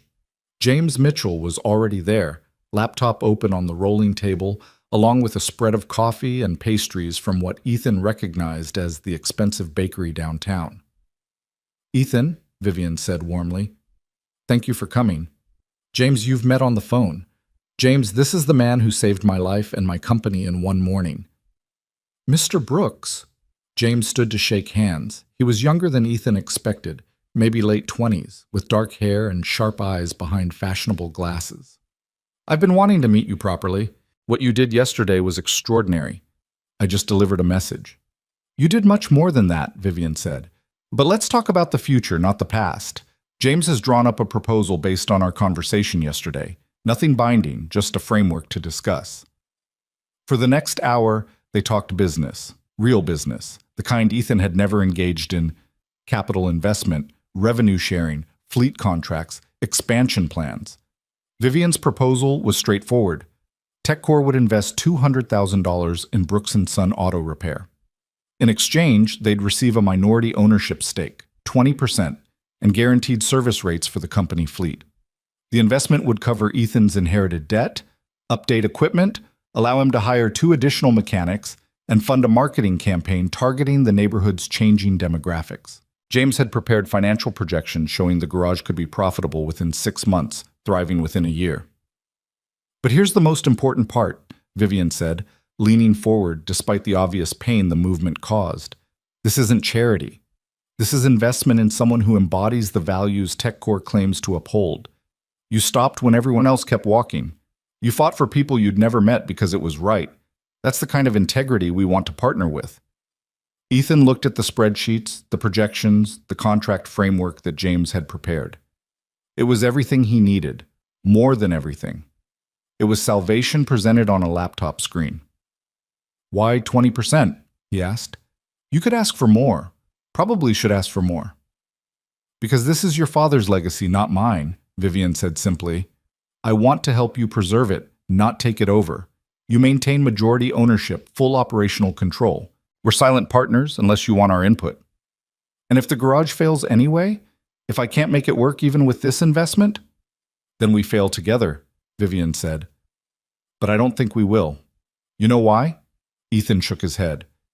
"Because you already know how to do the hardest part of running a business. You know how to care about something more than your own survival. Everything else is just mechanics." She smiled at her own pun. "No pun intended." James pulled out another document. "I should mention there's been significant interest from TechCore employees. Rebecca Torres, you met her yesterday, has been organizing. As of this morning, 417 employees have pledged to use Brooks & Son for their auto service needs. That's guaranteed business, Mr. Brooks. Real revenue from real customers who want to support you." 417 people. Ethan thought about Rebecca's fierce determination, her insistence that gratitude required action, about employees he'd never met organizing to save a garage they'd never been to because someone had saved their jobs. "There's one condition," Ethan said slowly. "If I accept this partnership." "Name it," Vivian said. "We don't just serve TechCore employees. We stay connected to this neighborhood. We offer fair prices to people who can't afford the corporate chains. We hire local when we expand. We remember where we came from." Vivian extended her hand. "Deal." They shook on it, and Ethan felt something shift inside him.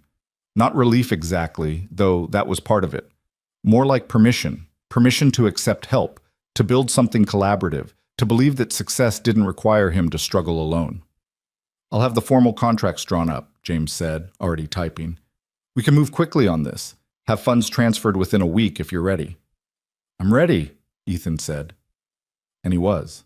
After months of drowning, years of struggling, he was finally ready to accept that maybe strength wasn't about enduring everything alone. Maybe it was about knowing when to reach out, when to build bridges, when to let other people help carry the weight.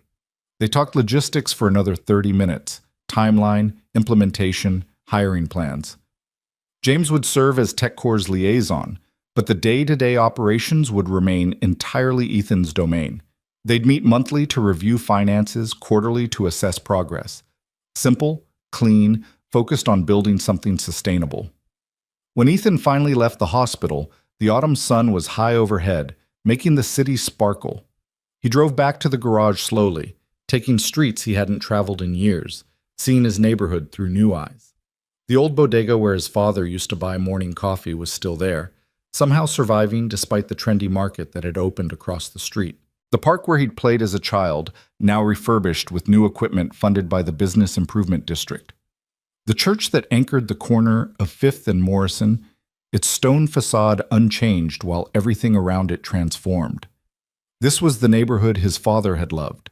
Working-class roots showing through the gentrification, real people persisting alongside the tech workers and young professionals. Brooks & Son belonged here. was part of the fabric that made this place more than just another corporate neighborhood. And now, maybe, it would survive. Ethan pulled into the garage's small parking lot and sat for a moment before getting out. He thought about the impossible arithmetic of the past 24 hours. One woman collapsing had led to one mechanic stopping, had led to one message delivered, had led to 1,500 jobs saved, had led to partnership offered, had led to a future that looked nothing like the drowning desperation he'd woken up to yesterday morning. The world didn't usually work this way, but maybe occasionally it could. Maybe sometimes doing the right thing led somewhere other than deeper into the hole. Maybe sometimes stopping to help a stranger set in motion a chain of events that ended with salvation instead of sacrifice. His phone rang. Unknown number. He almost didn't answer, but something made him pick up. "Is this Ethan Brooks?" A woman's voice, professional but warm. "Yes. My name is Andrea Flores. I'm a reporter with the Metro Daily News. I'm doing a story about what happened at TechCore yesterday, and I was hoping I could interview you about your role in stopping the Patterson merger." Ethan's first instinct was to refuse. He didn't want publicity, didn't need recognition, but then he thought about Rebecca and the 400 employees who'd pledged their business, about Catherine Pierce calling to explain how he'd changed her vote, about the possibility that this story might inspire other people to stop, to help, to choose humanity over convenience. "Okay," he said, "but on one condition." "What's that?" "You tell the whole story, not just the boardroom drama. Tell them about the parking lot, about the people who walked past, about what it means when we stop seeing each other as human beings and start seeing each other as obstacles or inconveniences." Andrea was quiet for a moment. Then, "Mr. Brooks, I think we're going to get along just fine. When can we meet?" They met 2 days later at a coffee shop equidistant between the garage and the newspaper office. Andrea Flores turned out to be in her early 40s with salt and pepper hair pulled back in a practical ponytail and eyes that suggested she'd seen enough of humanity's failures to appreciate its occasional triumphs. "Thank you for agreeing to this," she said, pulling out a recorder after they'd settled into a corner booth. "Most people don't want the attention after something like this." "I don't want attention," Ethan clarified, "but I want the story told right. There are 1,500 people who still have jobs because 3 board members remembered they were human beings. That matters more than whatever I did." Andrea smiled. "See, that right there is why this story needs to be told. In a world where everyone's fighting for credit, you're trying to give it away." She clicked the recorder on. "Start from the beginning. What were you doing that morning when you heard Vivian Cole collapse?" Ethan walked her through it. The sound that made him look up. The parking lot full of people who didn't stop. The desperate woman bleeding on pavement who cared more about a meeting than her own survival. Andrea listened without interrupting, occasionally making notes, her expression shifting from professional interest to visible emotion as the story unfolded. 20 minutes, she said when he finished describing the parking lot scene. She was there for 20 minutes while employees walked past? At least, maybe longer. Ethan wrapped his hands around his coffee cup. I keep thinking about that. All those people in expensive suits, heading to important jobs, probably good people in their regular lives. But in that moment, they chose convenience over compassion. Why do you think that is? Ethan considered the question. I think we've built a world that rewards efficiency over empathy. That tells us our time is more valuable than someone else's emergency. That makes it easy to assume someone else will handle it, someone more qualified, someone whose responsibility it actually is. Andrea was writing quickly now. And when you walked into that boardroom, what were you thinking? That I was about to make a complete fool of myself, Ethan said honestly. I'm a mechanic. I don't know anything about corporate mergers or board procedures, but I'd promised a dying woman I'd deliver her message, and I don't break promises. Even to strangers? Especially to strangers, because she trusted me when she had no reason to. When everyone who actually knew her kept walking, she looked at a guy with grease under his fingernails and saw someone worth trusting. The interview continued for over an hour. Andrea asked about his father's garage, about Maya, about the partnership with TechCore, and the employees who'd pledged their business. She wanted to know about Catherine Pierce's phone call, about Rebecca's organization efforts, about the moment when Ethan realized his impromptu speech had actually changed votes. Here's what I don't understand, Andrea said finally. You were facing foreclosure. Your garage was 11 days from going under. Why didn't you just stay focused on your own problems? Why get involved in someone else's crisis? Ethan thought about his father working 16-hour days, about Maya asking if the garage was their new house, about all the moments in his life when someone could have helped, but chose not to because it wasn't their problem. Because my father taught me that we're all connected, he said slowly, that what happens to one of us affects all of us, even if we can't always see the connection. He used to say that a community is just people choosing to care about each other's survival. And if we stop making that choice, we don't have a community anymore. We just have a bunch of strangers living in the same place. Andrea clicked off the recorder. Mr. Brooks, I've been a journalist for 19 years. I've covered wars and natural disasters and political corruption and every variety of human cruelty you can imagine. And somewhere along the way, I started to believe that people were fundamentally selfish. That given the choice between helping someone and protecting their own interests, they'd choose themselves every time. She gathered her notes. But stories like yours remind me that's not the whole truth. That sometimes, not always, but sometimes, people surprise you. They stop when they should keep walking. They speak up when silence would be easier. They choose connection over convenience. I'm not special, Ethan protested. I just did what anyone should do. That's exactly what makes it powerful, Andrea countered. You're right. Anyone should do it. But most don't. You did. And because you did, 1,500 families aren't facing unemployment right now. That's not nothing, Mr. Brooks. That's everything. The article ran 3 days later on the front page of the Metro section. Andrea had titled it The Mechanic Who Stopped, and she'd told the story exactly as Ethan had asked. Not as a celebration of one person's heroism, but as an examination of what happens when we forget to see each other as human beings. She'd interviewed Catherine Pierce, who spoke candidly about losing sight of her values in pursuit of financial returns. She talked to Rebecca Torres and other TechCore employees about the terror of facing layoffs and the relief of being saved. She'd even gotten a comment from Marcus Thorne's lawyer, a terse no comment that somehow spoke volumes about the disgraced CFO's disgrace. But the heart of the article was a simple question. In a parking lot full of people, why did only one person stop? The response was immediate and overwhelming. The newspaper's website crashed from traffic. Social media exploded with people sharing the story, debating the implications, confessing their own moments of walking past someone who needed help. Some defended the employees. Maybe they didn't see her. Maybe they thought someone else was handling it. Maybe they were late for important meetings. But most seemed to recognize themselves in those people who kept walking. And that recognition was uncomfortable enough to spark genuine conversation about the kind of society we'd built. Ethan's phone started ringing at 6 in the morning the day after publication. News stations wanted interviews. Other newspapers wanted follow-ups. Someone from a national morning show called to ask if he'd be willing to fly to New York for a segment. He declined them all except one, a request from a local radio station to do a 5-minute interview about the importance of community in urban neighborhoods. That felt right. That felt like something his father would have approved of. The real change, though, came in the garage itself. Starting the day after the article ran, customers began appearing. Some were TechCore employees making good on their pledge, but others were neighbors, people who'd driven past Brooks & Son for years without stopping, people who read the article and decided they wanted to support a business that represented something more than just cheap oil changes.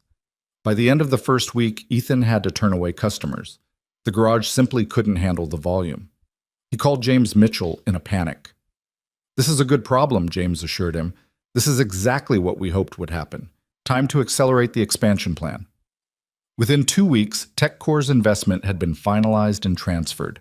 Ethan paid off the inherited debt in one cathartic transaction that felt like setting down a weight he'd been carrying for months. Then came the hard part: growth. He hired 2 mechanics first. Marco Santos, a 50-year-old master mechanic who'd been laid off when the corporate chain he worked for automated half their bays.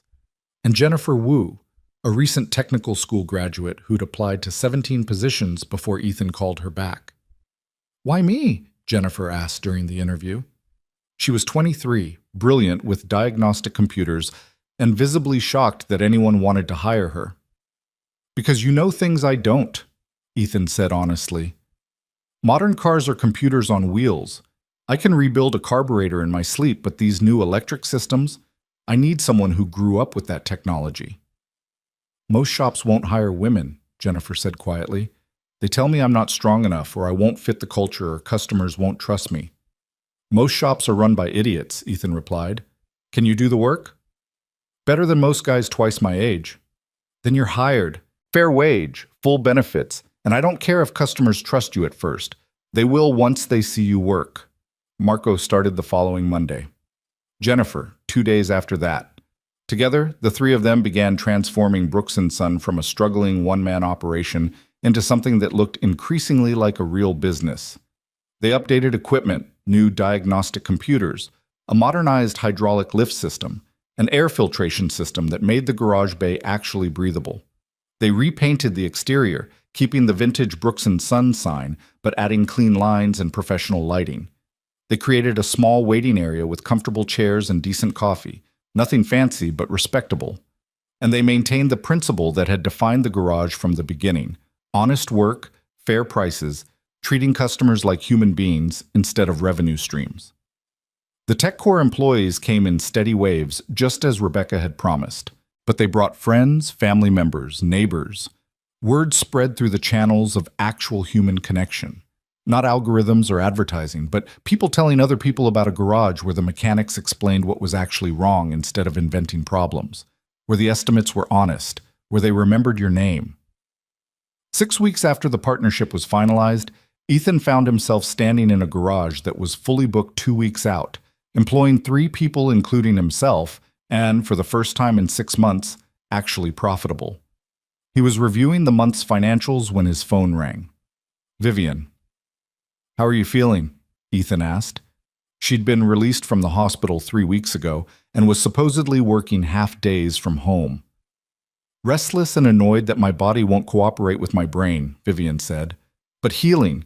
The doctors say another month before I'm cleared for full days. How's the garage? Busy. Really busy.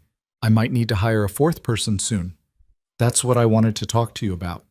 Vivian's voice shifted to business mode.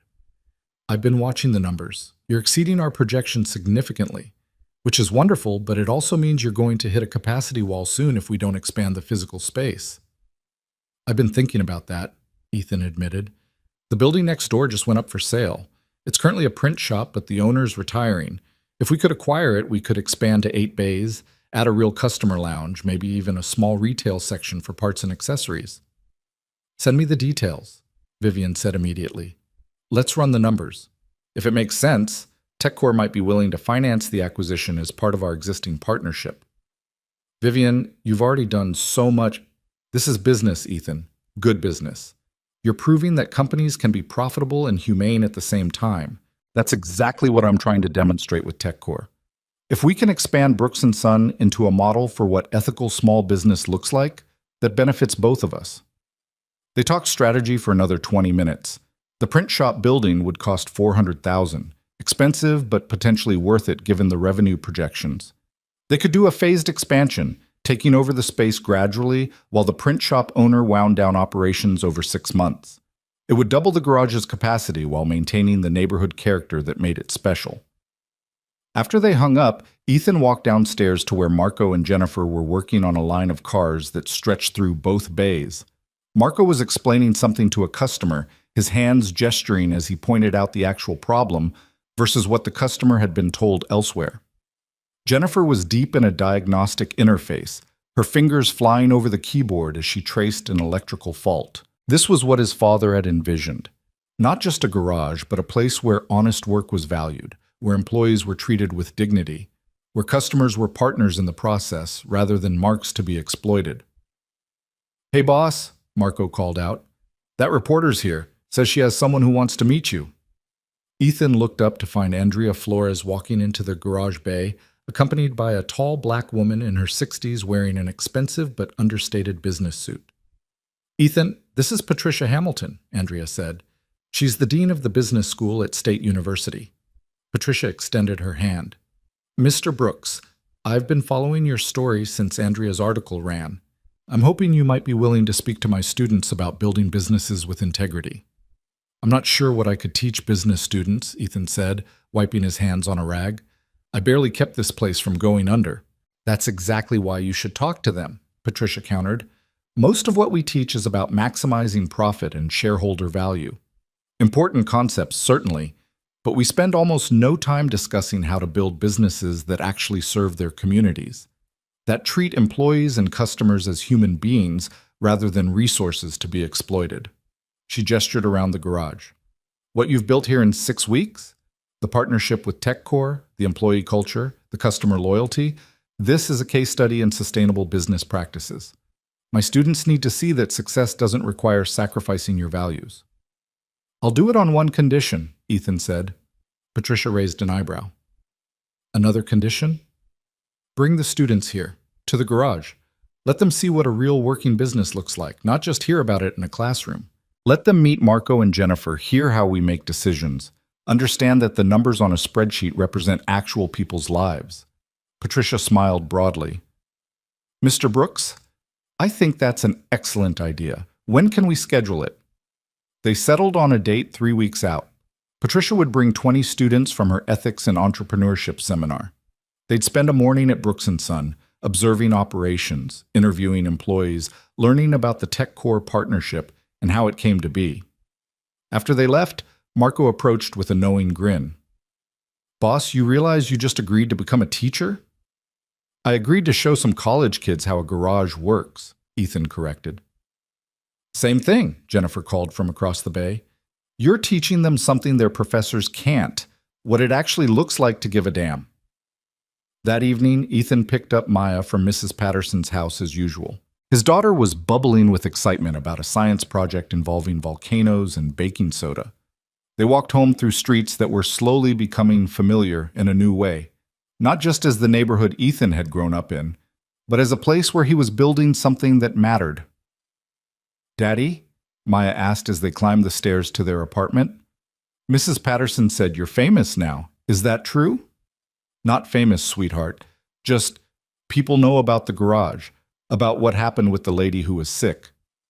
The lady you saved? I helped her, yeah.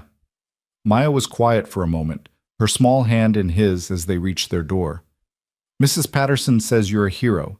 She said heroes are people who help other people even when it's hard. Ethan unlocked the door, his throat suddenly tight. What do you think? I think you're my hero, Maya said simply, because you always help people. You help that lady. You help people with their cars. You help me with my homework even when you're tired. She hugged him fiercely. And Mrs. Patterson says the garage is doing good now, that we don't have to worry anymore. Is that true? Yeah, baby, Ethan said, holding his daughter close. We're going to be okay. Better than okay. That night, after Maya was asleep, Ethan stood at his window looking out at the neighborhood. The streets were quiet. The businesses dark except for the bodega's security lights and the church's eternal flame. Tomorrow, those streets would fill again with people going about their lives, working, shopping, raising families, building futures. And somewhere in that daily flow of ordinary existence, connections would form. Small acts of kindness would ripple outward. Someone would stop when they could keep walking. Someone would help when they could turn away. Someone would choose humanity over convenience. It wouldn't always work. The world was still full of people like Marcus Thorne, corporations that valued profit over people, systems designed to reward exploitation over ethics. But it would work sometimes, and sometimes Ethan was learning was enough to keep fighting for. His phone buzzed with a text from Vivian. Board approved the print shop acquisition. We move forward. Congratulations on building something worth expanding. Ethan smiled, typing back. Couldn't have done it without you. Thank you for trusting a stranger. The response came quickly. You're not a stranger anymore. You're a partner and a friend. Sleep well, Ethan. Tomorrow we change more lives. 3 weeks later, 20 business students crowded into Brooks & Son on a Tuesday morning. Patricia Hamilton had prepared them well. They came with notebooks and questions and genuine curiosity about how a struggling garage had transformed into a thriving business in less than 2 months. Ethan let Marco and Jennifer take the lead on the technical demonstrations. Marco showed them how to diagnose an engine problem honestly versus inventing issues to inflate bills. Jennifer walked them through the diagnostic computer systems and explained how technology could enhance rather than replace human expertise. But when the students gathered in the small waiting area for the discussion portion, Ethan knew they were expecting him to share some secret formula for success, some business strategy that would translate to their future careers. He disappointed them immediately. "I don't have a business plan to give you," he started. "I don't have a marketing strategy or a growth model or whatever you're learning in your classes. What I have is a principle. Treat people like they matter. That's it. That's the whole secret." A young woman in the front row raised her hand. "But Mr. Brooks, that's not sustainable. Businesses have to make hard decisions. Sometimes you have to choose profit over people or the whole company fails." "Do you?" Ethan challenged. "Or is that just what we tell ourselves to justify exploiting people?" He gestured around the garage. 2 months ago, this place was 11 days from foreclosure. I had $63,000 in debt and no customers. I could have compromised my principles. Could have started cutting corners, overcharging, doing whatever it took to survive. Instead, I helped a stranger who collapsed in a parking lot. And that choice, that simple act of stopping when I could have kept walking, led to a partnership that saved this business. "But that's luck," another student protested. "You can't build a business model on random acts of kindness leading to investment opportunities." "You're right," Ethan agreed. "You can't plan for serendipity, but you can create conditions where good things are more likely to happen. You can build relationships based on trust instead of transactions. You can treat employees like partners instead of expenses. You can see customers as human beings instead of revenue streams." He stood, moving to the window that overlooked the busy garage bays. "The reason TechCore invested wasn't because I had a brilliant business plan. It was because their CEO recognized someone who shared her values. The reason customers come here instead of the corporate chains isn't because we're cheaper or faster. It's because we treat them with respect and honesty." "That sounds idealistic," a young man said skeptically. "In the real world—" "This is the real world," Ethan interrupted, gesturing around.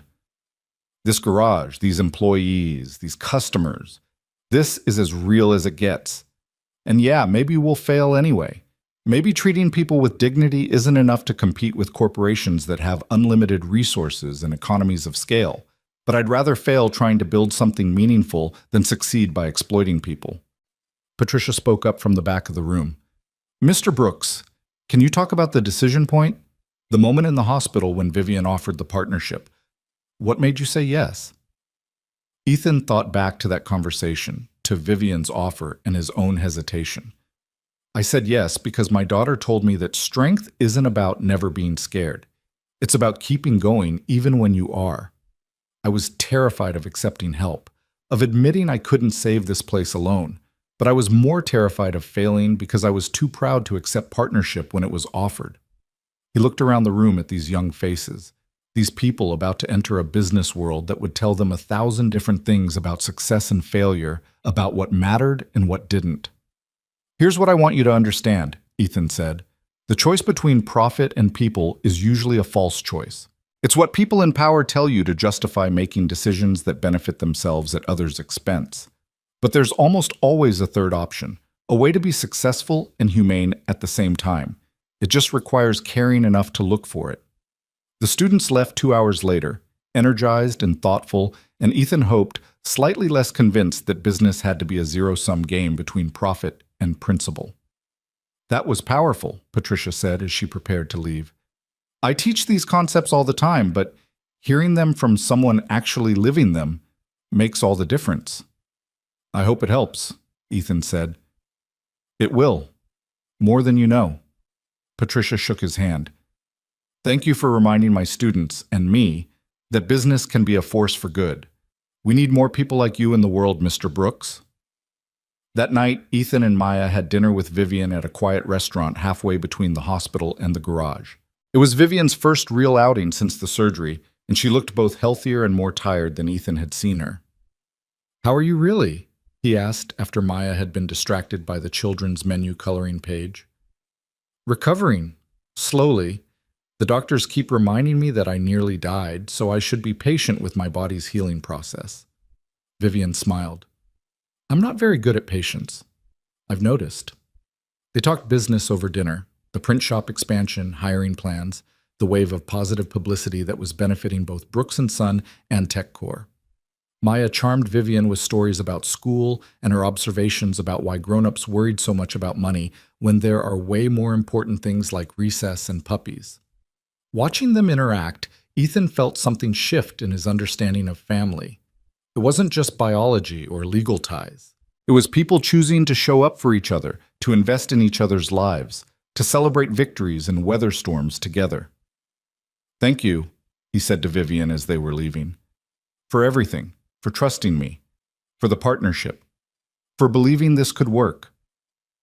"Thank you for stopping," Vivian replied simply, "for being the one person in that parking lot who remembered how to be human. You saved my life, Ethan, but more than that, you reminded me why I built TechCore in the first place, why any of this matters." She looked down at Maya, who was holding both their hands and swinging between them. "And you've reminded me that success isn't measured in quarterly earnings or stock prices. It's measured in lives changed, communities strengthened, people helped. That's the legacy that actually matters." The following months unfolded with a momentum that sometimes left Ethan breathless.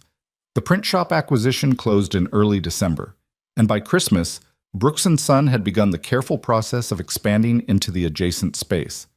They knocked down the connecting wall on New Year's Day, Marco and Jennifer standing beside Ethan as the first sledgehammer swing opened up what would become 8 full bays and a customer lounge that didn't feel like an afterthought.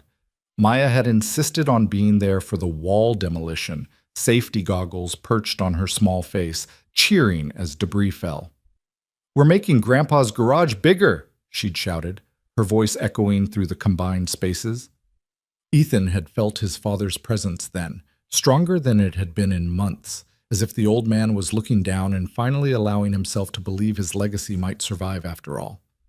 But it wasn't just physical expansion that marked those winter months. Something deeper was changing in the neighborhood itself, a shift that started with Brooks & Son, but rippled outward in ways Ethan hadn't anticipated.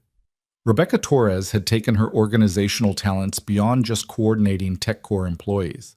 She'd started a neighborhood business alliance, bringing together the old guard establishments and the new arrivals to find common ground.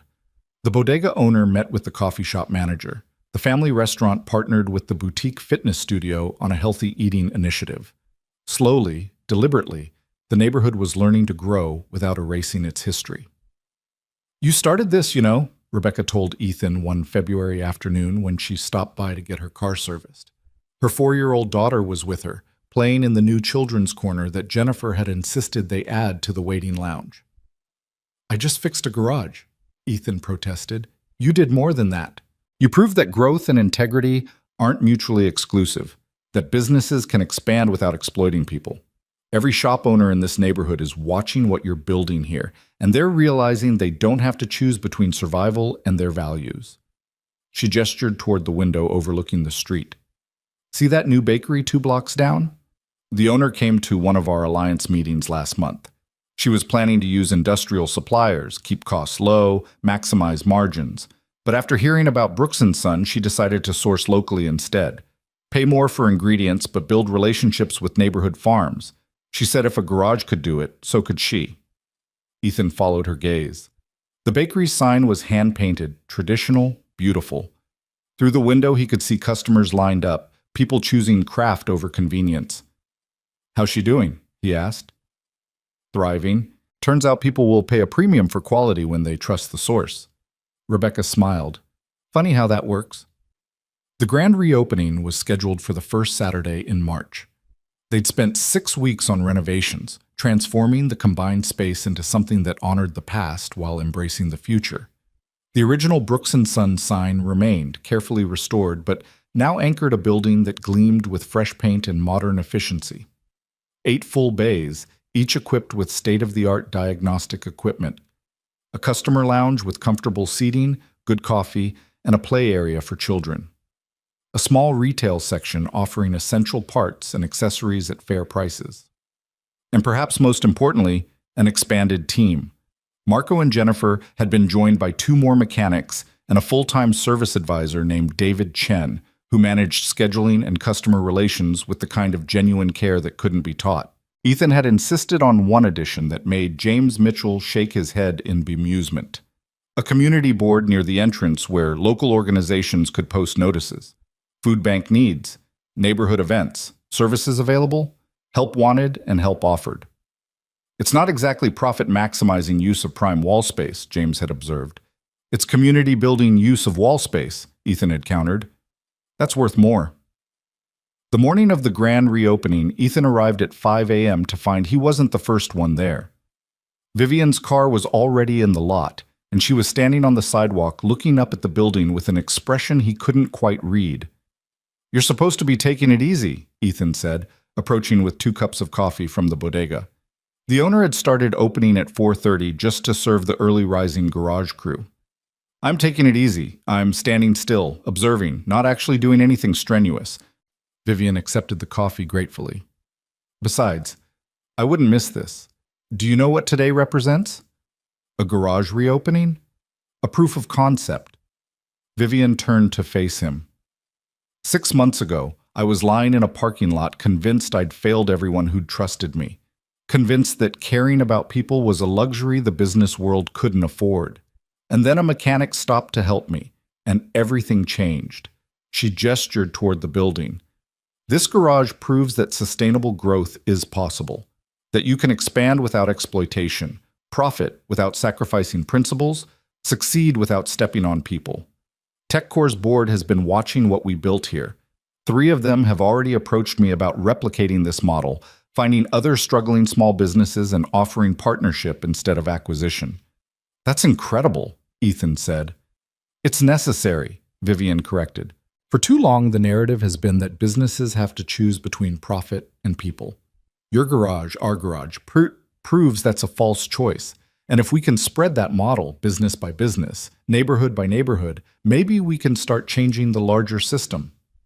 They stood together in the pre-dawn darkness, watching the city wake up around them. Delivery trucks making their rounds, early commuters heading to trains and buses, the daily rhythm of urban life that continued regardless of individual triumphs or failures. "Can I ask you something?" Ethan said. "That morning in the parking lot, when you asked me to go to the board meeting, did you actually think it would work? Or were you just desperate enough to try anything?" Vivian was quiet for a long moment. "Honestly, I was desperate. I didn't think a stranger could walk into that boardroom and change votes. I thought I was asking you to deliver a message that would be politely ignored while I died on an operating table." She met his eyes. "But there was something about the way you stopped. The way you didn't hesitate or make excuses or assume someone else would handle it. You just acted. And I thought if there was anyone who could make those board members remember their humanity, it was someone who still possessed his own." "I'm not special, Vivian. I just did what anyone should do." "That's what makes it powerful," she said, echoing Andrea's words from months ago. "You're ordinary. You're struggling. You have every reason to focus on your own survival, but you stopped anyway. That's not commonplace anymore. Maybe it should be, but it's not." By 7 a.m., the garage was humming with activity. Marco and Jennifer had arrived, followed by David and the rest of the team. They'd all dressed up for the occasion, clean work shirts with the new Brooks & Son logo, nervous excitement making them move with extra energy. Mrs. Patterson arrived at 8 with Maya, who was wearing a new dress and carrying a basket of cookies she'd helped bake. "For the celebration," she announced proudly. The official reopening ceremony was scheduled for 10, but customers had started appearing well before that. TechCore employees, of course, but also neighbors who'd been following the renovation progress. The reporter Andrea Flores with a photographer in tow, Patricia Hamilton, and several of her business students. Even Catherine Pierce, the board member who'd called to explain her changed vote, had driven across the city to attend. At exactly 10 o'clock, Ethan stood before the assembled crowd, maybe 100 people clustered in the parking lot and spilling onto the sidewalk, and tried to find words adequate to the moment. "My father built this garage 37 years ago," he began, his voice carrying over the crowd. "He built it on the principle that honest work deserves honest pay, that customers deserve respect, that employees deserve dignity, and that a business should serve its community, not exploit it." He paused, looking around at the faces watching him. 6 months ago, I inherited this place along with enough debt to drown in. I was convinced I was going to fail, that the world had changed too much, that integrity couldn't compete with corporate efficiency, that caring about people was a luxury I couldn't afford.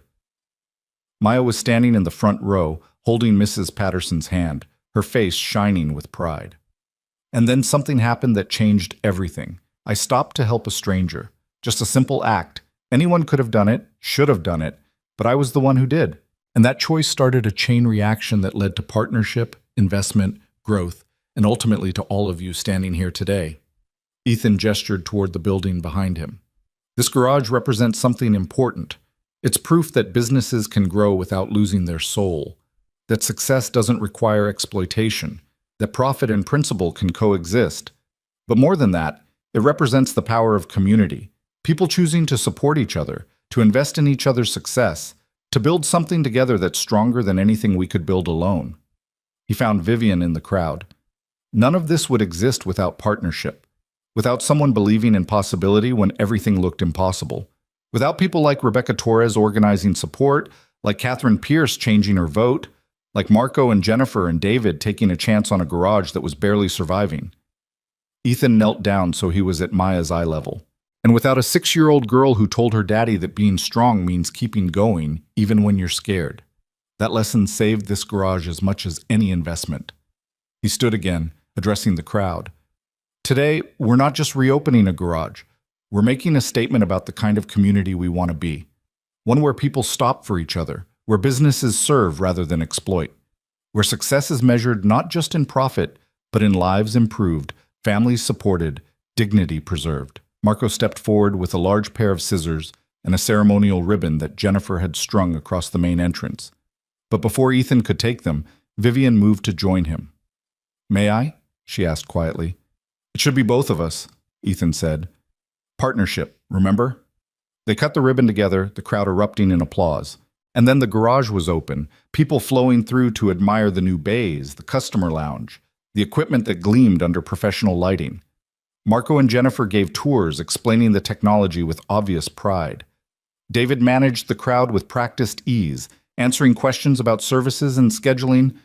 Ethan found himself pulled aside repeatedly, customers wanting to book appointments, journalists asking for quotes, business owners curious about the partnership model. It was overwhelming and exhilarating and exactly the kind of problem he'd dreamed of having 6 months ago when drowning had seemed inevitable. Around noon, James Mitchell appeared with a tablet showing real-time booking data. "You're going to need to hire 2 more mechanics within the month," he said, showing Ethan the appointment schedule that was filling up weeks in advance. "And we should probably discuss expanding the retail section. The parts markup could be significant additional revenue." "Fair markup," Ethan corrected. "We're not here to gouge people on parts." "Fair markup," James agreed, grinning. "But still profitable, see? You're learning to speak business." As the afternoon wore on and the crowd began to thin, Ethan found Vivian sitting in the new customer lounge, watching the activity with quiet satisfaction. He joined her, both of them worn out from the day's intensity. "Thank you," he said simply. "For everything. For trusting me. For the investment. For believing this was possible when I didn't." "Thank you for stopping," Vivian replied. "For being the kind of person who still does the right thing even when it's inconvenient. The world needs more of that." They sat in comfortable silence for a moment, watching through the windows as mechanics worked on cars, as customers chatted in the waiting area, as Maya showed some of Patricia's students her drawings of Daddy's garage. "What happens next?" Ethan asked. "For you, I mean. TechCore must be demanding all your attention." "It is," Vivian acknowledged. "But I've learned something from nearly dying and from watching what you built here. I've learned that delegation isn't weakness, that surrounding yourself with good people and trusting them to care as much as you do isn't surrendering control, it's multiplying impact." She turned to face him. "I'm promoting James to COO. He'll handle day-to-day operations while I focus on strategic direction and, frankly, on living a life that's about more than just work. I spent 12 years building TechCore at the expense of everything else. No family, no close friends, no existence outside the office. That's not success. That's just survival in expensive clothing." "What will you do with the time?" Ethan asked. "Build relationships, mentor young entrepreneurs, maybe even date occasionally, though that's terrifying after years of being married to my company. Vivian smiled. And stay involved here. Involved, not as a silent partner, but as someone who cares about this garage's success, if that's acceptable to you.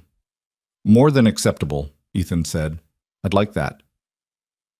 As evening approached and the last of the celebration wound down, Ethan stood in the empty garage bay looking around at what had been built. 8 pristine workstations where his father had once struggled alone. Equipment that would have seemed like science fiction a generation ago. A team of skilled, valued employees instead of one exhausted man working 16-hour days. His phone buzzed with a text from Andrea Flores. Beautiful event. Running a follow-up story next week about sustainable business growth. You've become the model everyone's studying. Model. The word felt strange. Ethan had never set out to be anyone's example. He'd just been trying to survive, to honor his father's legacy, to provide for his daughter. But somehow those simple motivations had built something that mattered beyond just one family or one business. Another text, this one from Catherine Pierce. Thank you for the invitation today. Watching what you've built reminded me why I got into business in the first place. You're changing the conversation about what success means. And then one from Rebecca. You should see the Neighborhood Alliance chat. Every business owner is talking about the garage reopening. You've given people hope that integrity can be profitable. That's priceless. Ethan walked upstairs to the office. His office now, not just his father's. The desk was clear of debris. The ceiling had been repaired. The window looked out on a parking lot that would fill tomorrow morning with customers who chose this garage, not because it was cheapest or fastest, but because they trusted the people who worked here. He pulled out his phone and called the one person who deserved to hear about today more than anyone. Hello? Mrs. Patterson's warm voice was accompanied by Maya's giggling in the background. It's Ethan. Is she still awake? Barely. She's been telling me all about the ribbon cutting. She's very proud of her daddy. Can I talk to her? A rustle, then Maya's voice. Daddy, did you see how many people came? I counted to 100, but then there were more. I saw, baby. It was amazing. Thank you for being there today. Daddy, does this mean the garage is saved? Like forever saved? Ethan thought about how to answer that. Nothing was forever. Markets changed, economies shifted, success today didn't guarantee success tomorrow. But that wasn't what his daughter was really asking. Yeah, sweetheart, he said. The garage is saved. Grandpa's legacy is safe. We're going to be okay. Good, Maya said with the simple certainty of childhood. Because Mrs. Patterson says when you help people, they help you back. And you helped lots of people, so now lots of people are helping us. That's exactly right, baby. Get some sleep. I'll be home soon. After hanging up, Ethan sat at the desk and pulled out a photograph he'd found while cleaning out the office months ago. His father, much younger, standing in front of the original Brooks & Son sign on opening day. The same pride Ethan had felt today was visible in every line of his father's face. We did it, Dad, Ethan said quietly to the photograph. It almost went under, I almost lost it, but we held on, and not just held on, we grew. We're building something that honors what you started while making it sustainable for the future. He traced the edge of the frame. I know you were worried at the end, worried that I couldn't handle this, that the debt would crush me, that everything you built would die with you. But you were wrong. Not because I was strong enough to save it alone, but because I was smart enough to accept help when it was offered. Because I remembered what you taught me about community and caring about people. Ethan set the photograph on the corner of the desk where he could see it every day. I hope you're proud. I hope wherever you are, you can see what this place has become. It's still Brooks & Son. It's still about honest work and fair dealing and treating people with dignity. But it's also more than that now. It's proof that your values weren't outdated, that integrity can compete, that caring about people isn't a liability. It's the whole point. He stood, turning off the office light and descending to the garage floor one last time. The bays were quiet now, waiting for tomorrow's rush. The equipment hummed softly in standby mode. Everything was ready. As Ethan locked up for the night, he noticed something he'd missed earlier. Someone had placed a small bouquet of flowers next to the original Brooks & Son sign with a note attached. He unfolded it in the streetlight's glow. Thank you for reminding us that businesses can have souls, that success can have meaning. that one person stopping can change everything. The employees of TechCore Industries. 1,500 signatures followed, each one a name, a person, a family that still had jobs because a mechanic had stopped in a parking lot instead of walking past a dying woman. Ethan felt tears threaten for the first time since the day his father died. Not tears of grief this time, but of overwhelming gratitude. For second chances. For partnerships built on trust. For communities that still believed in taking care of each other. For daughters who defined strength without cynicism. For strangers who became friends. For the impossible arithmetic of how one choice could ripple outward and change hundreds of lives. He walked home through streets he'd known his entire life, but they felt different now.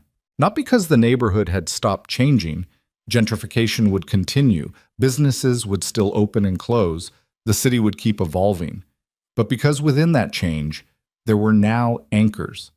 Places that proved growth didn't require erasure. Businesses that demonstrated profit could coexist with principle.